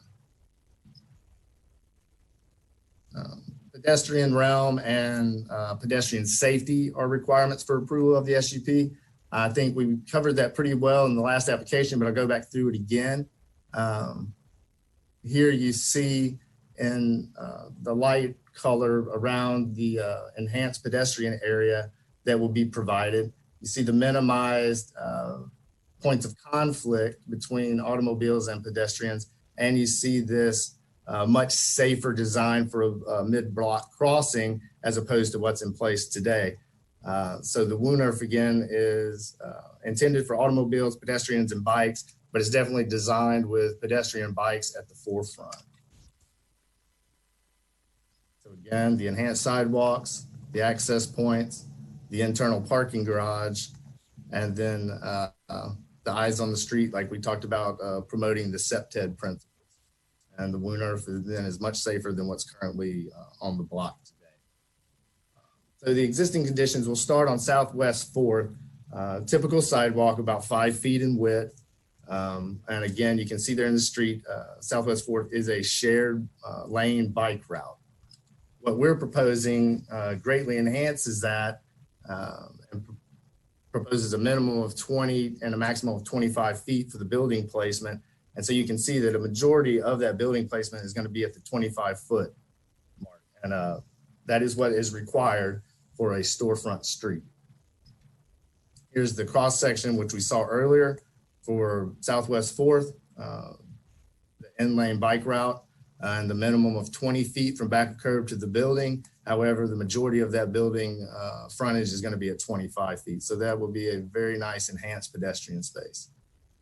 We look at 12th Street. This one's my favorite because I have to say I'd never even realized it or noticed it until we started working on this project. But I mean, I dare to even call that a sidewalk that runs along Southwest 12th that is literally about 2 feet wide. Definitely not pedestrian friendly by any means. So you can definitely see the position that it puts pedestrians and joggers in when they have to utilize that sidewalk. So what we're proposing is a 18 feet minimum width. There again, that's larger than what is required by the code. The code, since this is a local street, requires 16 to 21. So we're proposing a minimum of 18 to give a little bit of extra space there for pedestrians, because there again, we understand that that type of traffic is currently heavy and will be increasing here in the future. Here again, here's that cross section and what that will look like. 12th is also a dedicated bike route. It has dedicated bike lanes. So those sidewalks should not really be, pedestrians and bicyclists should not really be competing for space on that corridor. 5th Avenue, similar to 4th, very typical 5 foot wide sidewalks. What we're proposing again is that 20 to 25 feet. The majority of this building frontage will be located at 22 feet. There again, creating a very nice pedestrian space. And some of these extended sidewalks were some of the things that we were going back and forth with and working through with Public Works, planning staff, and the Department of Mobility, because there's utilities that run along all 3 of these roadway and sidewalk building frontages actually. So finding out what worked best and allowed everything to be accommodated, from street trees to pedestrian realm to utility separation distances. So here on 5th Avenue, again, minimum 20 feet, maximum 25 feet from back of curb to the building, where for the most part will be around 22 feet. There you go in the roadway. You have the travel lanes with on-street parking. Again, pedestrian safety is a key factor when looking at SUPs. We showed this slide earlier as well. There's currently 9 points of conflict. That gets reduced to 5, and they get more evenly distributed around the perimeter of the site. So that makes this block much safer for both pedestrians and bicyclists and even automobile drivers. Having adequate trash locations and pickup, we talked about this too. This is a very inconvenient and difficult and somewhat dangerous and unmaintained right of way where trash is, where dumpster trucks have to currently navigate and pick up the trash, especially the one at the far corner. They have to pick it up and then back out and perform some turning around movement if parking or lack of parking allows. The proposed building will have a dumpster location internal to the site that will then be rolled out to the street on a regular basis for pickup at the curb, which is a much more efficient and convenient method for handling the waste within this block. Some other requirements are that there are no adverse impacts on properties zoned for single family residential use. We are not adjacent to any single family residential uses. The code already has in place a lighting ordinance, which we must be compatible with, so lighting will not have any effect on the adjacent properties. As I said, utilities are available to the site. The parking garage is wrapped by the building, therefore providing screening. There are no hours of operation that would negatively impact any of the adjacent properties. The non-residential portion is a bank. They will be keeping normal bank hours. There is the 2.75 bedrooms per unit limit on the density because we are in the UF context area. Again, we feel that this special use permit request is consistent with the comprehensive plan and the land development code. It allows for the development form that the city is looking for in the U9 transect zone to occur through redevelopment. It provides density where it was intended to be, which is in direct proximity to the University of Florida. This is infill redevelopment, and your professional staff recommends approval. And there again, we coordinated not only with planning staff, but Public Works, and as well as the Department of Mobility. So we ask that you would agree with them and support this application. And again, in addition to myself and the rest of our CHW team, Christian Okendo is here to help answer questions, as well as Michael Augustine, who is part of the development and ownership team. Thank you, Mr. Bashir. Do we have any questions for the applicant from the board or comments? Mr. Hawkins? Thank you, Madam Chair. I want to start by thanking Mr. Okendo. I hope I'm pronouncing your last name correctly, but I really appreciated the renderings that you showed us and the time that you took to explain that to us. So thank you. And then I wanted to ask Mr. Bashir the same question I was looking at with Mr. Calderon. It looks like neither of those two first floor plans are what we're going with. And my question was, in both of those, I was trying to figure out how you would get in and out of the building if you didn't live on the first floor. So the first floor units, it looks like they've got all doors. And I'd love to find out why we couldn't do stoops. It seems like that was a financial consideration or some impracticability with the design, or if it had something to do with our code. If it's a code issue, maybe it's something we should look at. But when I looked at those two first floors, it looked like the only way to get to floors 2 through 8 was to walk through the parking garage. Am I mistaken? Is there like a lobby where you can walk in and there's an elevator or a staircase there that you can use to get inside the building? Yes, absolutely. And I'll get it to the correct slide, and I'll let Christian elaborate on that. So let me see if I can point. So let's start on 5th, Craig, on the amenities side. That larger arrow, that's where you're gonna have one of the main lobbies of the building. And that's where leasing is gonna be, among other areas, but that's gonna be one lobby, and right behind it, you'll have a stair tower that goes all the way, on the stair, elevator tower and stairs, goes all the way to the 8 stories. And if you go just north of that, Craig, to the larger arrow, that's the second lobby. One of the things that we needed to do in here was push the elevators in enough or outside of the 4-story versus 8 to actually make it efficient. So you kind of got to come into a lobby area.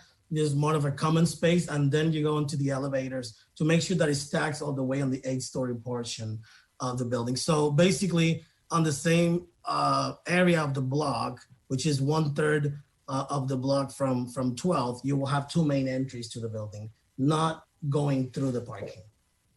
Okay, and the yellow area is a seed space. So there's where the blue double arrows are that are a little bit larger, there's a prominent entrance on the facade that's something that looks like a front door. Correct.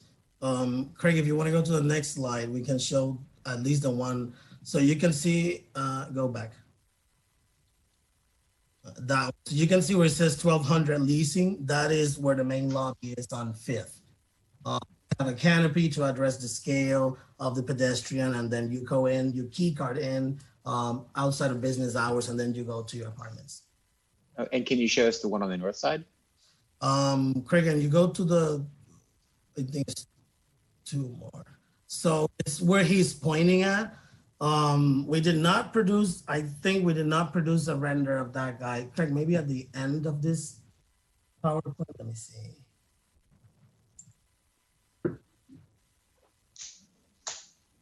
Yeah. Bear with me 1 second. Going to slide 38 or 39, I guess. There might be another picture. It's just low quality, but we do have, basically there's a frame in there accentuating the entrance. There you go. So this is more of a lower quality, but you see where the parking is, which is much smaller. And then we have the 1200 North, which is the north entrance to the building. We expect that to be much more quaint, obviously, to get some string lights and and some more urban, and then coverage for people to not get wet if they get there while it's raining. But this is the beginnings of a prominent entrance from the north. Great. Thanks so much. I appreciate it. Yeah, you're welcome. Thank you, Madam Chair. Thank you. Do we have any other questions or comments from members of the board? Okay, seeing none, Mr. Schooler, do we have anybody on the line from the public? No, Madam Chair, we don't, not on this item. All right, since there doesn't seem to be any public comment, bringing it back to the board for discussion or for a motion.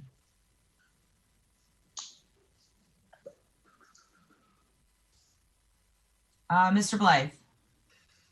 Well, I just wanted to comment on the architectural elevations. I really liked the way that you guys did the 4-story portions of the project that had almost the townhouse or the walk-up look.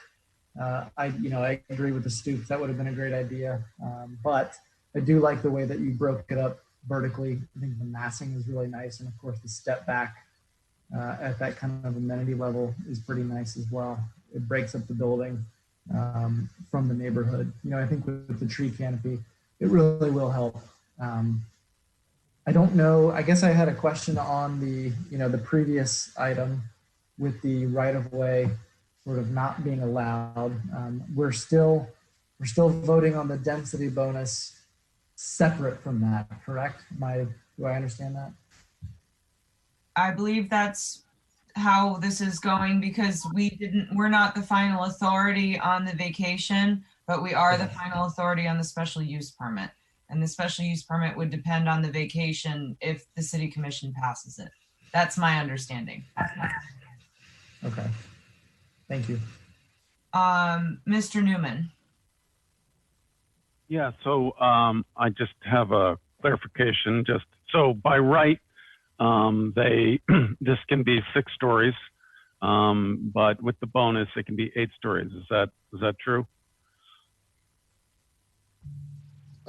Yes, that is correct. The way the code is written, Madam Chair, if I may, it is the inclusion of structured parking gets you the additional height bonus. So that one's really not part of the SUP. The SUP is only for density.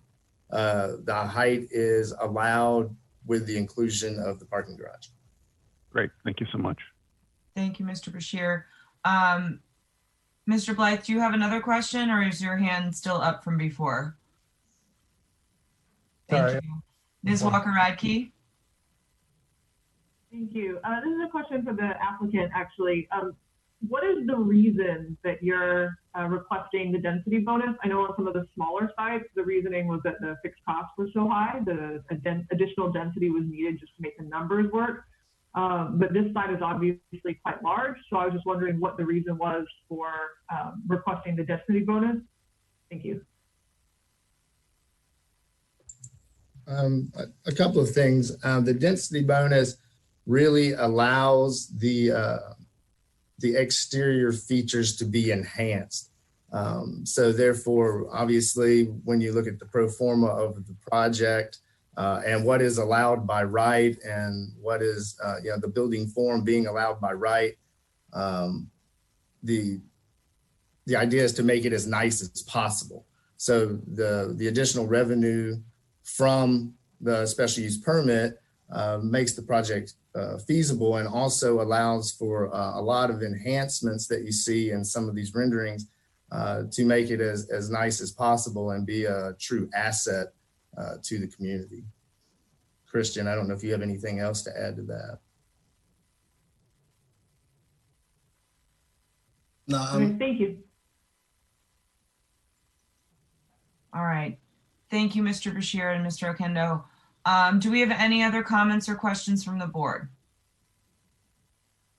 All right, if somebody is ready to proceed with a motion. Mr. Hawkins? Thank you, Madam Chair. I move that the Plan Board approve project PB-19-158 SUP, subject to the conditions and comments in the staff report and the recommendations from the Technical Review Committee, and consistent with the renderings that were showed in our presentation tonight. rather than the application packet or the staff report. Thank you, Mr. Hawkins. Do we have a second? I'll second. A second from Ms. Sutton. She beat you, Bob. Any discussion?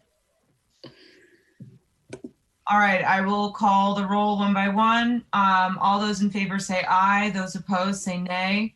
Mr. Ackerman? Aye. Mr. Newman? Aye. Ms. Walker-Radke? No. Ms. Sutton? Aye. Mr. Hawkins? Yes. Mr. Blythe? Aye. And I'm a no. So the motion passes 5-2. All right, moving on to our next item. If staff could please read that into the record for us.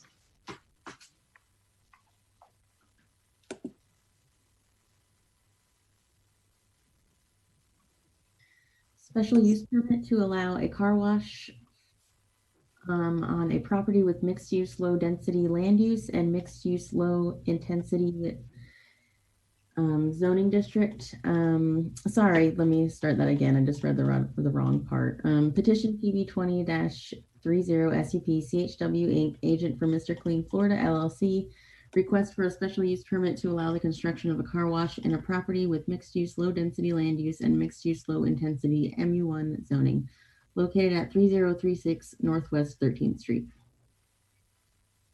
And if staff is ready for their presentation, they may proceed. Share my screen with you. Can you see my screen? Yes, we can. Perfect.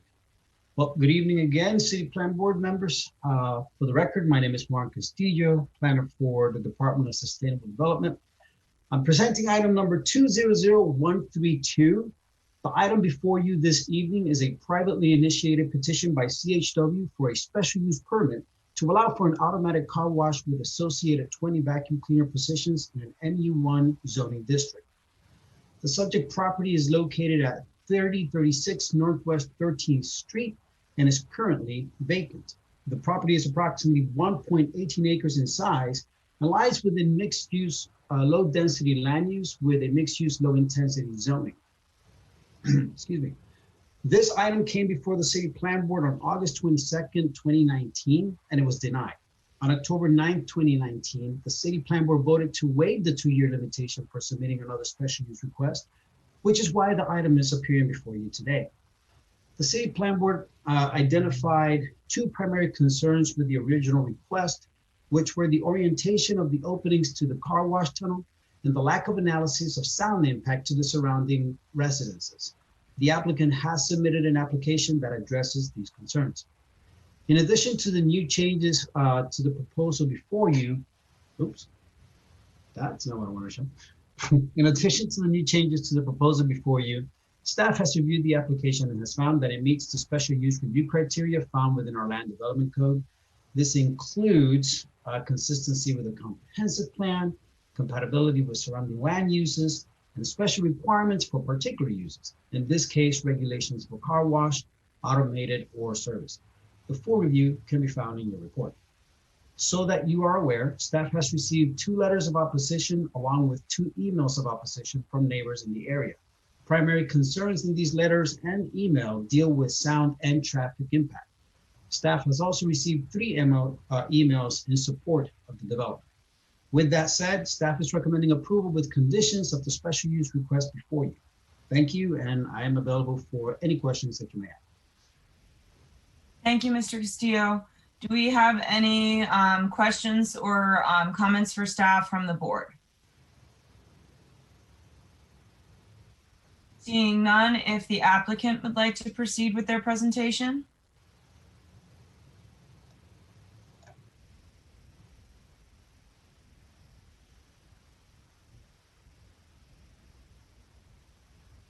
Are you seeing my share screen? Yes, we are. Thank you. Hey, thank you very much, Madam Chair, and thank you to all the members of the Plan Board for allowing us to reappear before you without the prohibition of 2 years. The Gallo family, who we are representing, have purchased this piece of property on 13th Street and have worked very diligently with us since what seems like only yesterday, but it was actually last year when we were before you last. This is the project history, which began in 2018 in the fall. Thankfully, in October of last year, you waived the prohibition on reappearing before you so that we could go address specific concerns that the plan board brought before the item and reflected to us. We're happy that we are back here today after having conducted another neighborhood workshop, redesigned the site, and received staff's recommendation for approval. So tonight, we are hoping that you accept staff's recommendation for approval, our competent and substantial evidence and testimony this evening, and likely support this application. As proof of notification in this quasi-judicial proceeding, we advertised, held a neighborhood workshop, and had a handful of citizens, it was 4, that attended that lived proximate to the property. The intent is to develop a standalone car wash facility on 1.2 acres. The advice that we received from you all last fall was to reorient the car wash building because there were questions about openings of the building facing residential areas, was to thoroughly analyze and address noise concerns, and then also examine tree preservation on site. To reorient you all, this site exists on North 13th Street. It's an L-shaped site that extends from the frontage of 13th Street to 14th Street in an L-shaped format, kind of backwards. The major highway, of course, is 13th Street with 27,000 vehicle trips per day, and right across from the site is Grace Presbyterian Church to the north, and their church office sits kind of in the corner of the L, if you will. Across the street are offices, a 24-hour, 7-day-a-week Travelers Inn, a 24-hour-a-day, 7-day-a-week gas station, Gainesville Fire Rescue, and there are various retail and service offerings up and down the 13th Street corridor. To the southwest is a multifamily apartment complex built in 1964 that's owned by the actual person who sold the property to the Gallo family for the car wash. Directly west on 14th Street is a single-family residential home. So part of our analysis was to look specifically at the sound levels at those residential properties and also at the sound level about 700 feet away from one of the individuals, a friend of mine, Tim Strasser, who lives far northwest of the site. As Mr. Castillo said, the site has mixed-use low land use and MU1 zoning, which allows car washes as a permitted use through the special use permit criteria. As you recall, the previous site had the actual buildings located on the south of the site. We have reoriented the overall site so that the actual car wash facility now is on 13th Street with a canopied vacuum and detail area in the western portion of the L. Noise concerns were addressed at all adjacent properties, and Gary Seabine is here as the principal and founder of Seabine Engineering to talk to you about that and to actually present the results of that study.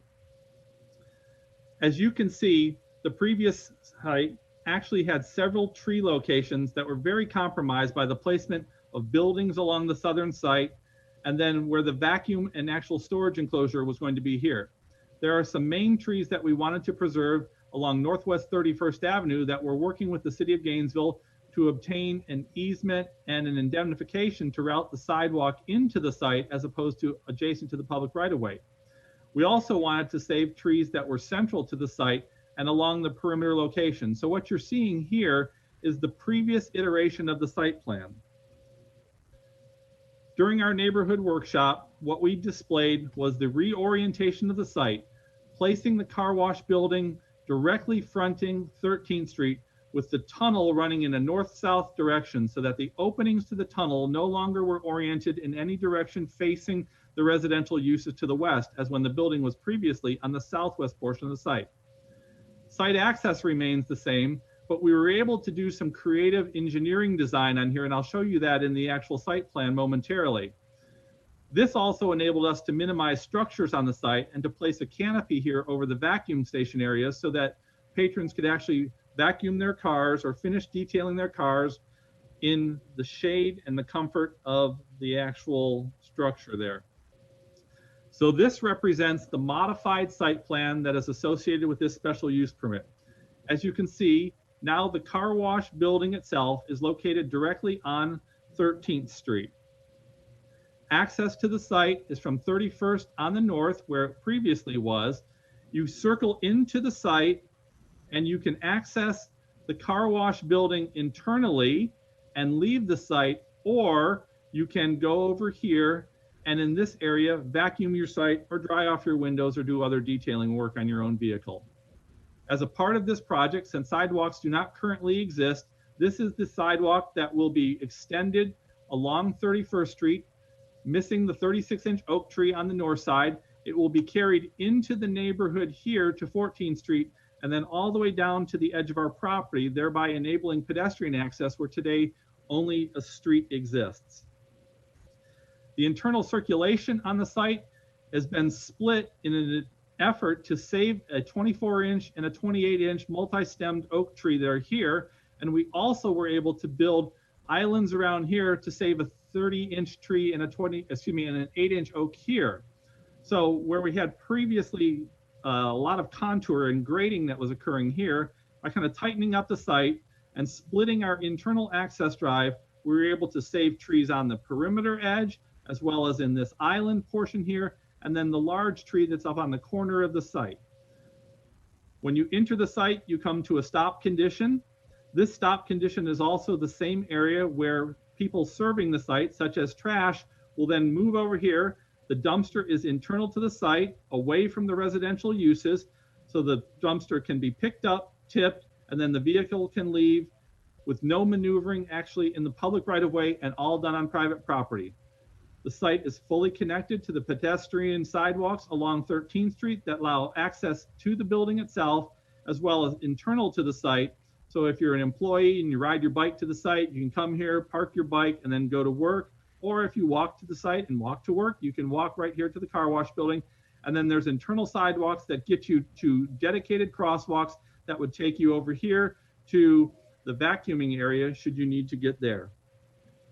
By preserving those trees through a little bit better engineering and splitting up of the drive aisle, we feel that we've created a much more habitable site for the patrons as well as for the employees. By tightening up the site design too, we've been able to keep at least a 22-foot, and in this area here, it is a 22-foot 4 landscape buffer around the southern portion of the site. It thins out a little bit here because this becomes a 2-way driveway north of where Lochran Engineering and some of the other businesses are here in this commercial offering. But we have a 15-foot 6 buffer on the west side, and then a 15-foot buffer along this portion of the northwestern portion of the site. We also have a complete fence and screening installation that will occur along the entire southern portion of the site and then come around the west side and exist here. Sorry, a cat just jumped on my foot. The vacuum stations will be located here inside this area that is a fenced and sound attenuated area. This fence will have a sound attenuation material that will be applied to it to further keep the noise levels within the city of Gainesville's requirements. Here are a few renderings of what the buildings look like. And as you can see from the 13th Street frontage, which is the large rendering here on the bottom, the entire facade is almost all solid glass glazing from about 3 feet to about 8 feet up. So this will promote a very lighted condition and a very active visualization along 13th Street.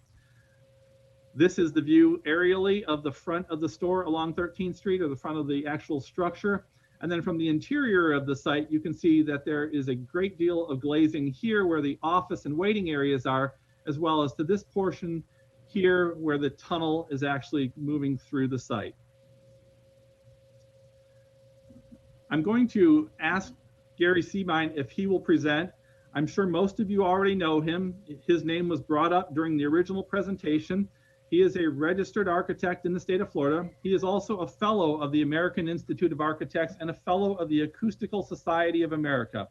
Gary's firm conducted the research on this last fall and through the current day, and he's here to tell you how this site now complies completely with the City of Gainesville Code, and even goes beyond that in the fact that the City of Gainesville Code has a regulation of 200 feet from the site but we are meeting all the levels of sound attenuation, even at the adjacent properties within 200 feet.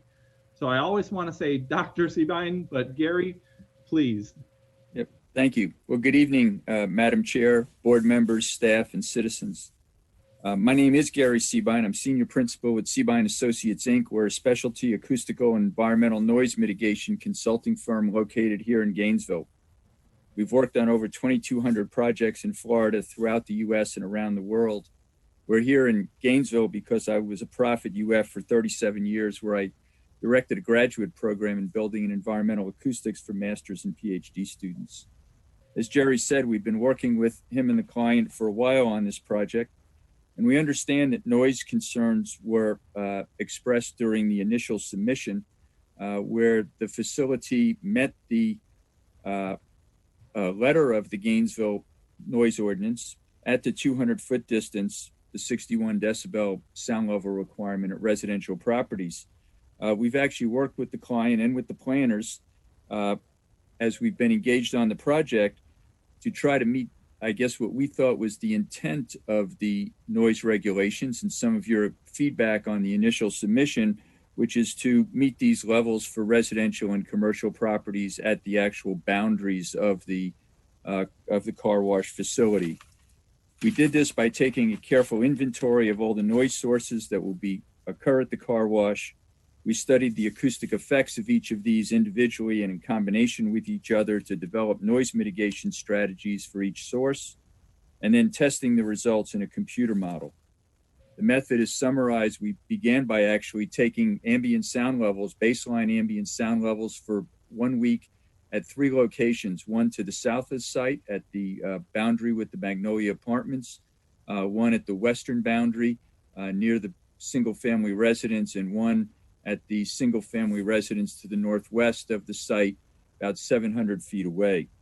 The ambient sound levels were measured in the range from the low to mid 40s, 43, 45 dB, to the mid to upper 70s, with louder levels occurring during the day and quieter levels at night. The ambient sound levels in these areas include traffic on Northwest 13th Street and local streets, air conditioning units at residences and commercial buildings, activities at nearby commercial buildings like the auto repair store and the gas station across the street, and the breezes blowing through the dense foliage, insects and birds and other residential areas. Before I go on, let me briefly address how sound sources add together. Fortunately for us, we do this in a very sophisticated computer program that we put sound sources in a 3D model, and it actually makes the sound bubbles and adds them together for us. But sound levels are measured in decibels, which are logarithmic ratios.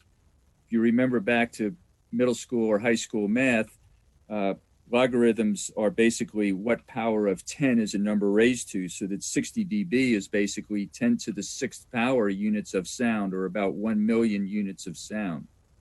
50 decibels would be 10 to the 5th units of sound, or 100,000. So if I add these two together, 60 plus 50, I don't get 2 million or something close to it. I get 1.1 million, or just a little bit more than the initial source of sound. So this is summarized in a table from our report, where we say that 50 decibels plus 50 decibels is 53 decibels. So I have two sounds that are about equal level, and when they're combined, the result is a 3 dB increase. It's not 50 plus 50 equals 100 when the logarithmic ratios are actually added. So we constructed three-dimensional, sorry, can you stay back, Jerry? We constructed the three-dimensional computer model of the neighborhood, the buildings, the topography, each of the noise sources in the car wash and the car wash buildings. The acoustical data for the equipment at the car wash was measured at existing car wash facilities where similar equipment was used, and input in the model at the precise locations where Jerry showed them on the site plan. The equipment includes the car wash building with the large blowers, water sprays, and vehicle in the building. Sounds move out both sides of the car wash tunnel. The vacuum producer, in other words, the engine that drives the individual vacuums. The vacuum stations in use were modeled, several inside cars and several when you just pick the vacuum up off its station, which is actually the loudest part of the vacuuming process, and the mat washer. It's a very busy day that we modeled with all of the car wash activities occurring simultaneously. Next, please. We went through an iterative process of working through each noise source in sequence to develop the mitigation strategies included in the plan. This included adding an 8-foot tall sound attenuation fence barrier around the vacuum area with a cover over that area to contain the sounds propagating to the nearest residences on the north, west, and south of the site. The vacuum producing equipment is actually enclosed with 8-foot tall walls and a solid roof. The location of the car wash building, as Jerry had mentioned, was shifted and then moved a little bit farther to the north, with the blowers then inserted a little bit farther into the building to reduce the noise coming out, and the mat washer was moved behind the vacuum enclosure. The results are summarized in the next slide, where we see that the baseline sound levels measured were 43 to 78 dBA during the times the car wash is open at the nearby residential properties. The requirement of the city noise ordinance to have sound levels less than 61 dBA at residential properties 200 feet or farther from the site, which is the yellow line that kind of goes in the half of a clover leaf around the site, was met. In fact, the levels are within the lower range of ambient sound levels at these locations in the low to mid 40s, as you can see with the little bubbles where we've taken the spot measurements. In addition, the additional mitigation measures that we discussed, including the relocation of the car wash building, moving the blowers farther inside the building, adding the acoustical barrier walls around the vacuum area, enclosing the vacuum producing equipment, and moving the mat washer, result in sound levels that are below the city requirements at all of the residential and commercial properties that not only are within 200 feet, but that actually adjoin the car wash facility as well. These are substantial sound reductions at the nearest homes and commercial properties compared to the initial submission. We think the client has really listened to the review comments that the board provided and has responded to them very sensitively from an acoustic perspective. Thank you. Thank you, Gary. Yeah, I think that's a great important point. I think during the first item tonight, where there's a will, there's a way, and we've been very diligent about this. And I think it's really phenomenal that we were able to reduce the sound level to the acceptable level at the adjacent property line in this. So we're not even worried about what's happening 200 feet away because we've met the sound levels at our property line. In an abundance of preparation, we also conducted a photometric study of the site, where we actually took the engineering drawings of the site and worked with an electrical engineer to project the amount of luminescence that would be coming off of the site. And I'm happy to state that the lighting standard and the lighting design for this meets the actual criteria of the City of Gainesville's Land Development Code. So not only are we within the limitations of what the sound requires at the property line now, we're also having a photometric plan that illustrates that no light is leaving the site and impending on any of the commercial or residential adjacent properties. The basis for approval and conditions are contained in your staff report. We are in agreement with all of the staff conditions. There's no difference between what the applicant is proposing and what staff is recommending an approval on. And so we are hoping with this that you accept the staff recommendation for approval and have the draft motion to approve this special use permit for the use on the site. I am here, Mr. Seabine is here, and we also have the Gallows here present. We're all Zoomed together. So should you wish to speak to them, they are here to participate in this public hearing also. Thank you very much. Thank you, Mr. Diedenbach. Do we have any questions or comments for the applicant from members of the board? Ms. Walker-Radke. Thank you very much. First, I just wanted to say thank you both to the applicant and to Dr. Seabine for putting this together. I really appreciate the level of detail in the report and the fact that you seem like you really did listen to the board's concerns from last time. I had a couple of questions about the noise report. The first was that on page 102 of our packet, it says that the computer model estimated sound levels were on the facade of the building. Did you consider specifically for the residential properties what the noise levels were at the property line? I'm just thinking, people have a right to enjoy their front yards as well. So do you have an idea of what the sound level would be at the property line, which is basically abutting the street, was that Northwest 14th Street? And then my second question, kind of a follow-up, is that right now that area is quite heavily vegetated. Obviously, if you develop it, you're going to be removing a lot of that vegetation, which will allow even more of the noise from 13th Street to penetrate into the residences. And so was that also taken into consideration in the modeling? Thank you very much. Sure. In response to the first question, what we had said, and if in the illustration that was shown, if you blow up the drawing that's in the report, there are these little kind of yellow squiggles that are right around the property line, which is the 61 dBA, 60 dBA noise contour. So the first property, which it says 54 to 60 dBA, is actually the church office, which is commercial. All of the yellow lines, as you get farther along the northern property boundary and then along the west and the south, are within the car wash facility. So in other words, yes, we have met not only at the facades of the buildings, but at the property lines.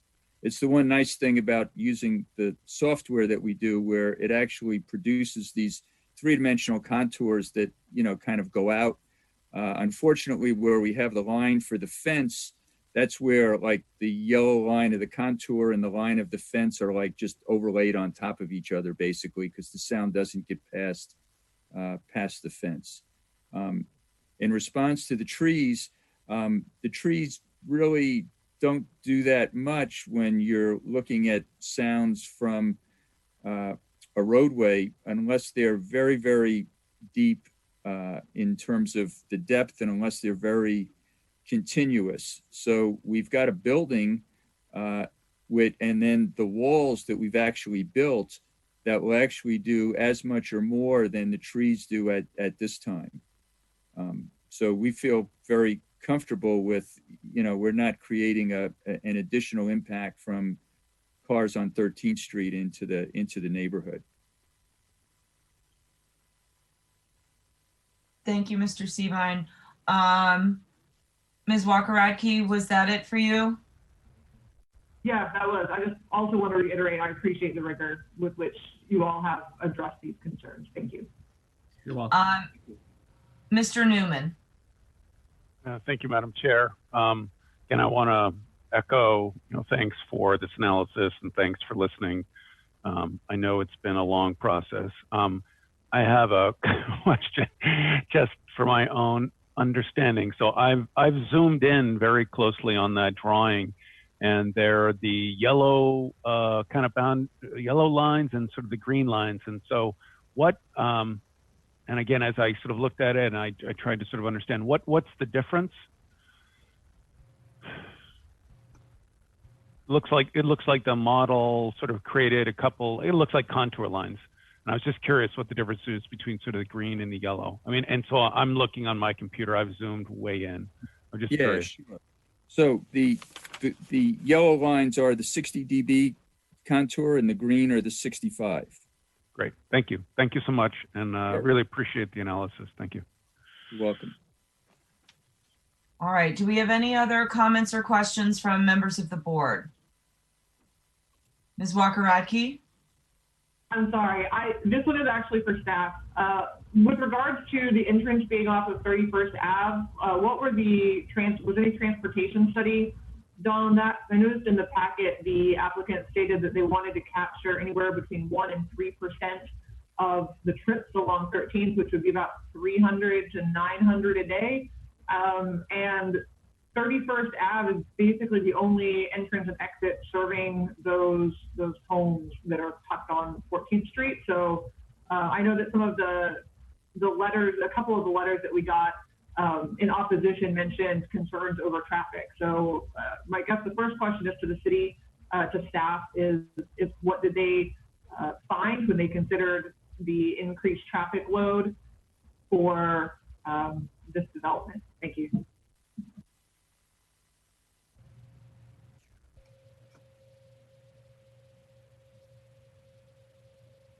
Oh, sorry, I was muted.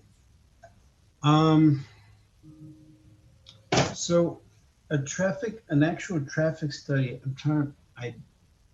Gary, I don't believe we have a traffic study for this special use permit, specifically addressing that access to the development.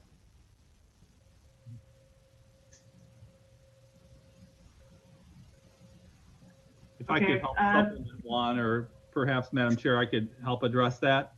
Go ahead, Mr. Diedenbach.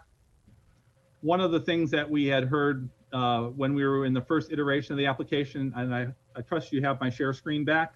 Yes, we do. I do a lot of Zoom meetings these days, so hopefully I've got this down. We had agreed to put a stop sign here, and I know while it's really small, we also agreed to put a right turn only sign here to direct patrons if they come in on 31st, and then if they don't leave and head south on 13th Street, when they leave the site, this has a right turn arrow here, and then the stop sign will also have a right turn only sign to direct patrons back out, so that there's no reason for anyone to want to meander through the neighborhood or drive through the neighborhood. They can come in and then they get right back out. And this distance here is only, I'm going to estimate, probably about 120 some feet from 13th Street. So it's really a very close connection. And we're going to direct the traffic out by placing a right turn only sign and mark the pavement to get people back out on the four lane US 441. Thank you, Mr. Diedenbach. Jerry, I could also speak to that as well. Mr. Arnett, go ahead. Yeah, just the only thing I would like to add to that is the tunnel itself. My name is Bruce Arnett. Thank you for allowing me to speak. I'm with Mr. Clean Car Wash. But the actual operation itself can only produce at maximum production about 120 cars an hour, and we very rarely ever get to that capacity. So the net result of that is we're really running anywhere between 40 and 70 cars an hour. And at that speed, we're impacting the traffic on that street by just over 1 car a minute. So, but because at the end of the day, the traffic that flows through our site is a direct relationship to how fast we can produce them through the tunnel. And the tunnel itself literally can only produce cars. Maximum, if we're bumper to bumper nonstop cars, our maximum capacity is 120 cars an hour, which would be 2 cars a minute. So I just wanted to put that in perspective. Thank you, Mr. Arnett. Mr. Blythe? What was the sound attenuation barrier made of? I might have missed it earlier. I just had a question on what it's made of.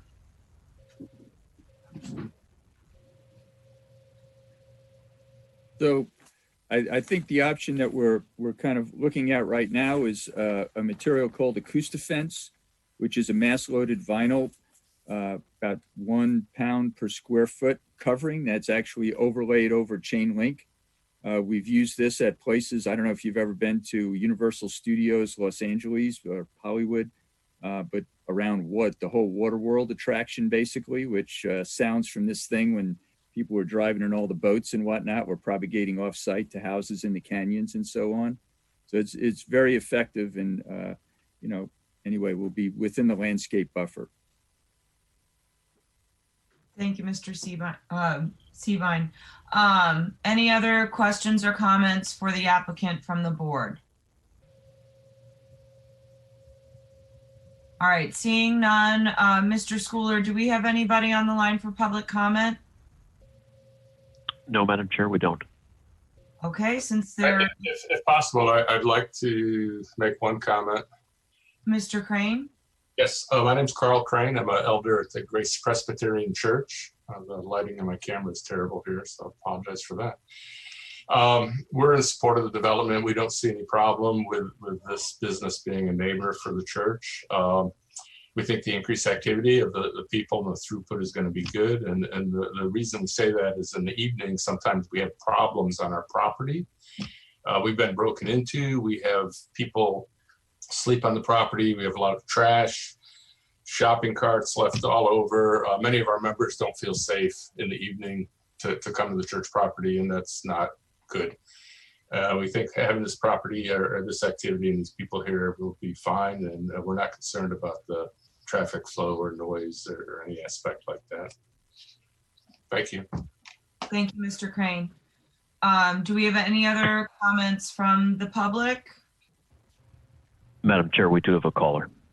Okay, I'm not quite sure the procedure, so if staff could take over. That's all right. We have Tim Strasser on the line. He'll have 3 minutes. Mr. Strasser, please go ahead. Thank you. You know, part of my comments regarding the traffic was not just on our street back here on 14th Street, but the interaction of traffic on 13th Street. If we're speaking to 1%, which is 300 movements into the facility, does that not double 300 out back onto 13th Street? So the issue of traffic is not just isolated to our neighborhood, as it is with the conflicts with regarding to the U-turns that take place across from the gate, people going, coming out of the Travel Lodge, I think it's Travel Lodge. There's just a lot of movement there. So I want to add to that perception that the issue of traffic and noise isn't just with our residents, which I think we're the third location for noise, but it's the neighborhood and the city in general. It's not just this small neighborhood that we are being impressed by development. It's for the greater, broader issue of development encroaching in Gainesville. Thank you for your time and your consideration this evening. Thank you, Mr. Strasser. Madam Chair, we do have another caller who's just joined us, if you don't mind. Go ahead. My name is Caller, you're live. Gregory. My name is Gregory Stutz, and I am the person that sold the applicant the land. I own the apartment buildings and the house on the corner. And I want to reiterate what the church said, and I support this. I think they've done a good job of helping address some of our concerns about sound and traffic. And we do have a problem back there with vagrants that go to the city park, and we're constantly chasing them out. It'll be nice to see something happen over there. And I support this as the neighbor. Thank you. Thank you, Mr. Stepp. And those are all the callers, Madam Chair. Thank you, Mr. Schooler. All right, if we have no more members of the public, I'm going to close the public hearing and bring it back to the board for discussion or for a motion. Mr. Newman? I'd like to make a motion, Madam Chair. Go ahead. I move to approve with conditions PB-20-0030 SUP special use permit for car wash on parcels 08977-000-000 and 08981-0000 and MU1 zoning. Thank you, Mr. Newman, for all the zeros. Do we have a motion? Do we have a second?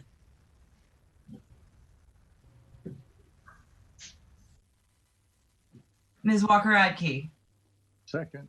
Would Mr. Newman be willing to accept a friendly amendment that staff take a look at the traffic situation and that the approval be contingent upon the developer working with city staff on any traffic mitigation that they deem necessary to address the concerns specifically that the residents have raised about being able to get onto or off of 13th Street? Sure. Yes, I would. So basically, what we're amending the motion to say to work with staff to try to sort of address or understand and potentially address traffic concerns. Is that what it is? Yes. I mean, this is intentionally open-ended. Staff may find that there is nothing to be concerned about, but if they do, I just want to make sure that those residents' concerns are addressed. Okay. Yep. That's fine. So we have an amended motion. Do we have a second? Second. We have an amended motion and we have a second. Any discussion? I just have one comment to make. I wanted to thank the applicant for the report that they've done and all the work that they've done since our last meeting on this item. It's significantly improved from the last time we saw it, and I appreciate your willingness to go back to the drawing board and rework it to make it better. So thank you. Well, it's our pleasure, and we always try to do the best job possible, even when our cats are jumping on us. Mine's locked out, so that's the only reason he's not here. Ms. Walker-Radke, do you have a comment, or is that hand up from before? That is Zoom newbieism. I will lower it. Okay, thank you. So we have a motion and a second. It doesn't appear that we have any more discussion on the item, so I will take the roll. All those in favor say aye when I call your name. If you're opposed, please say nay. Mr. Ackerman? Aye. Mr. Newman? Aye. Ms. Sutton? Aye. Mr. Blythe? Aye. Ms. Walker-Radke? Aye. Mr. Hawkins? Aye. And I'm also an aye, so the item passes unanimously. All right. Thank you all very much. That looks like our agenda for this evening. Staff, do we have any information items to cover? No, we do not. Okay, there are no information items. Do we have any board member comments? Mr. Hawkins? Thank you, Madam Chair. I'd like to make a motion that the City Plan Board request staff agenda, a presentation from staff and a discussion by the Plan Board on possible amendments to the code to require notice with signage for street vacation petitions. By signage, I mean signs at the proper location of the proposed street vacation. I'll give you Nick. Get Nick on here. All right, we have a motion from Mr. Hawkins. Do we have a second? Second. We have a second from Ms. Walker-Radke. Any discussion? All right, seeing none, I will take a roll call. All those in favor say aye. If you're opposed, say nay. Mr. Blythe? Aye. Ms. Walker-Radke? Aye. Ms. Sutton? Aye. Mr. Newman? Aye. Mr. Ackerman? Aye. Mr. Hawkins? Aye. And I'm also an aye. Motion passes unanimously. Do we have any other board member comments? Can I just ask that maybe at the next meeting we get an update on what the status on the comp plan is? And just I'm sure there's a revised timeline, but I'd like just an update on where things stand and when they expect to bring us things or workshop things with us. It would be good to get an update on that.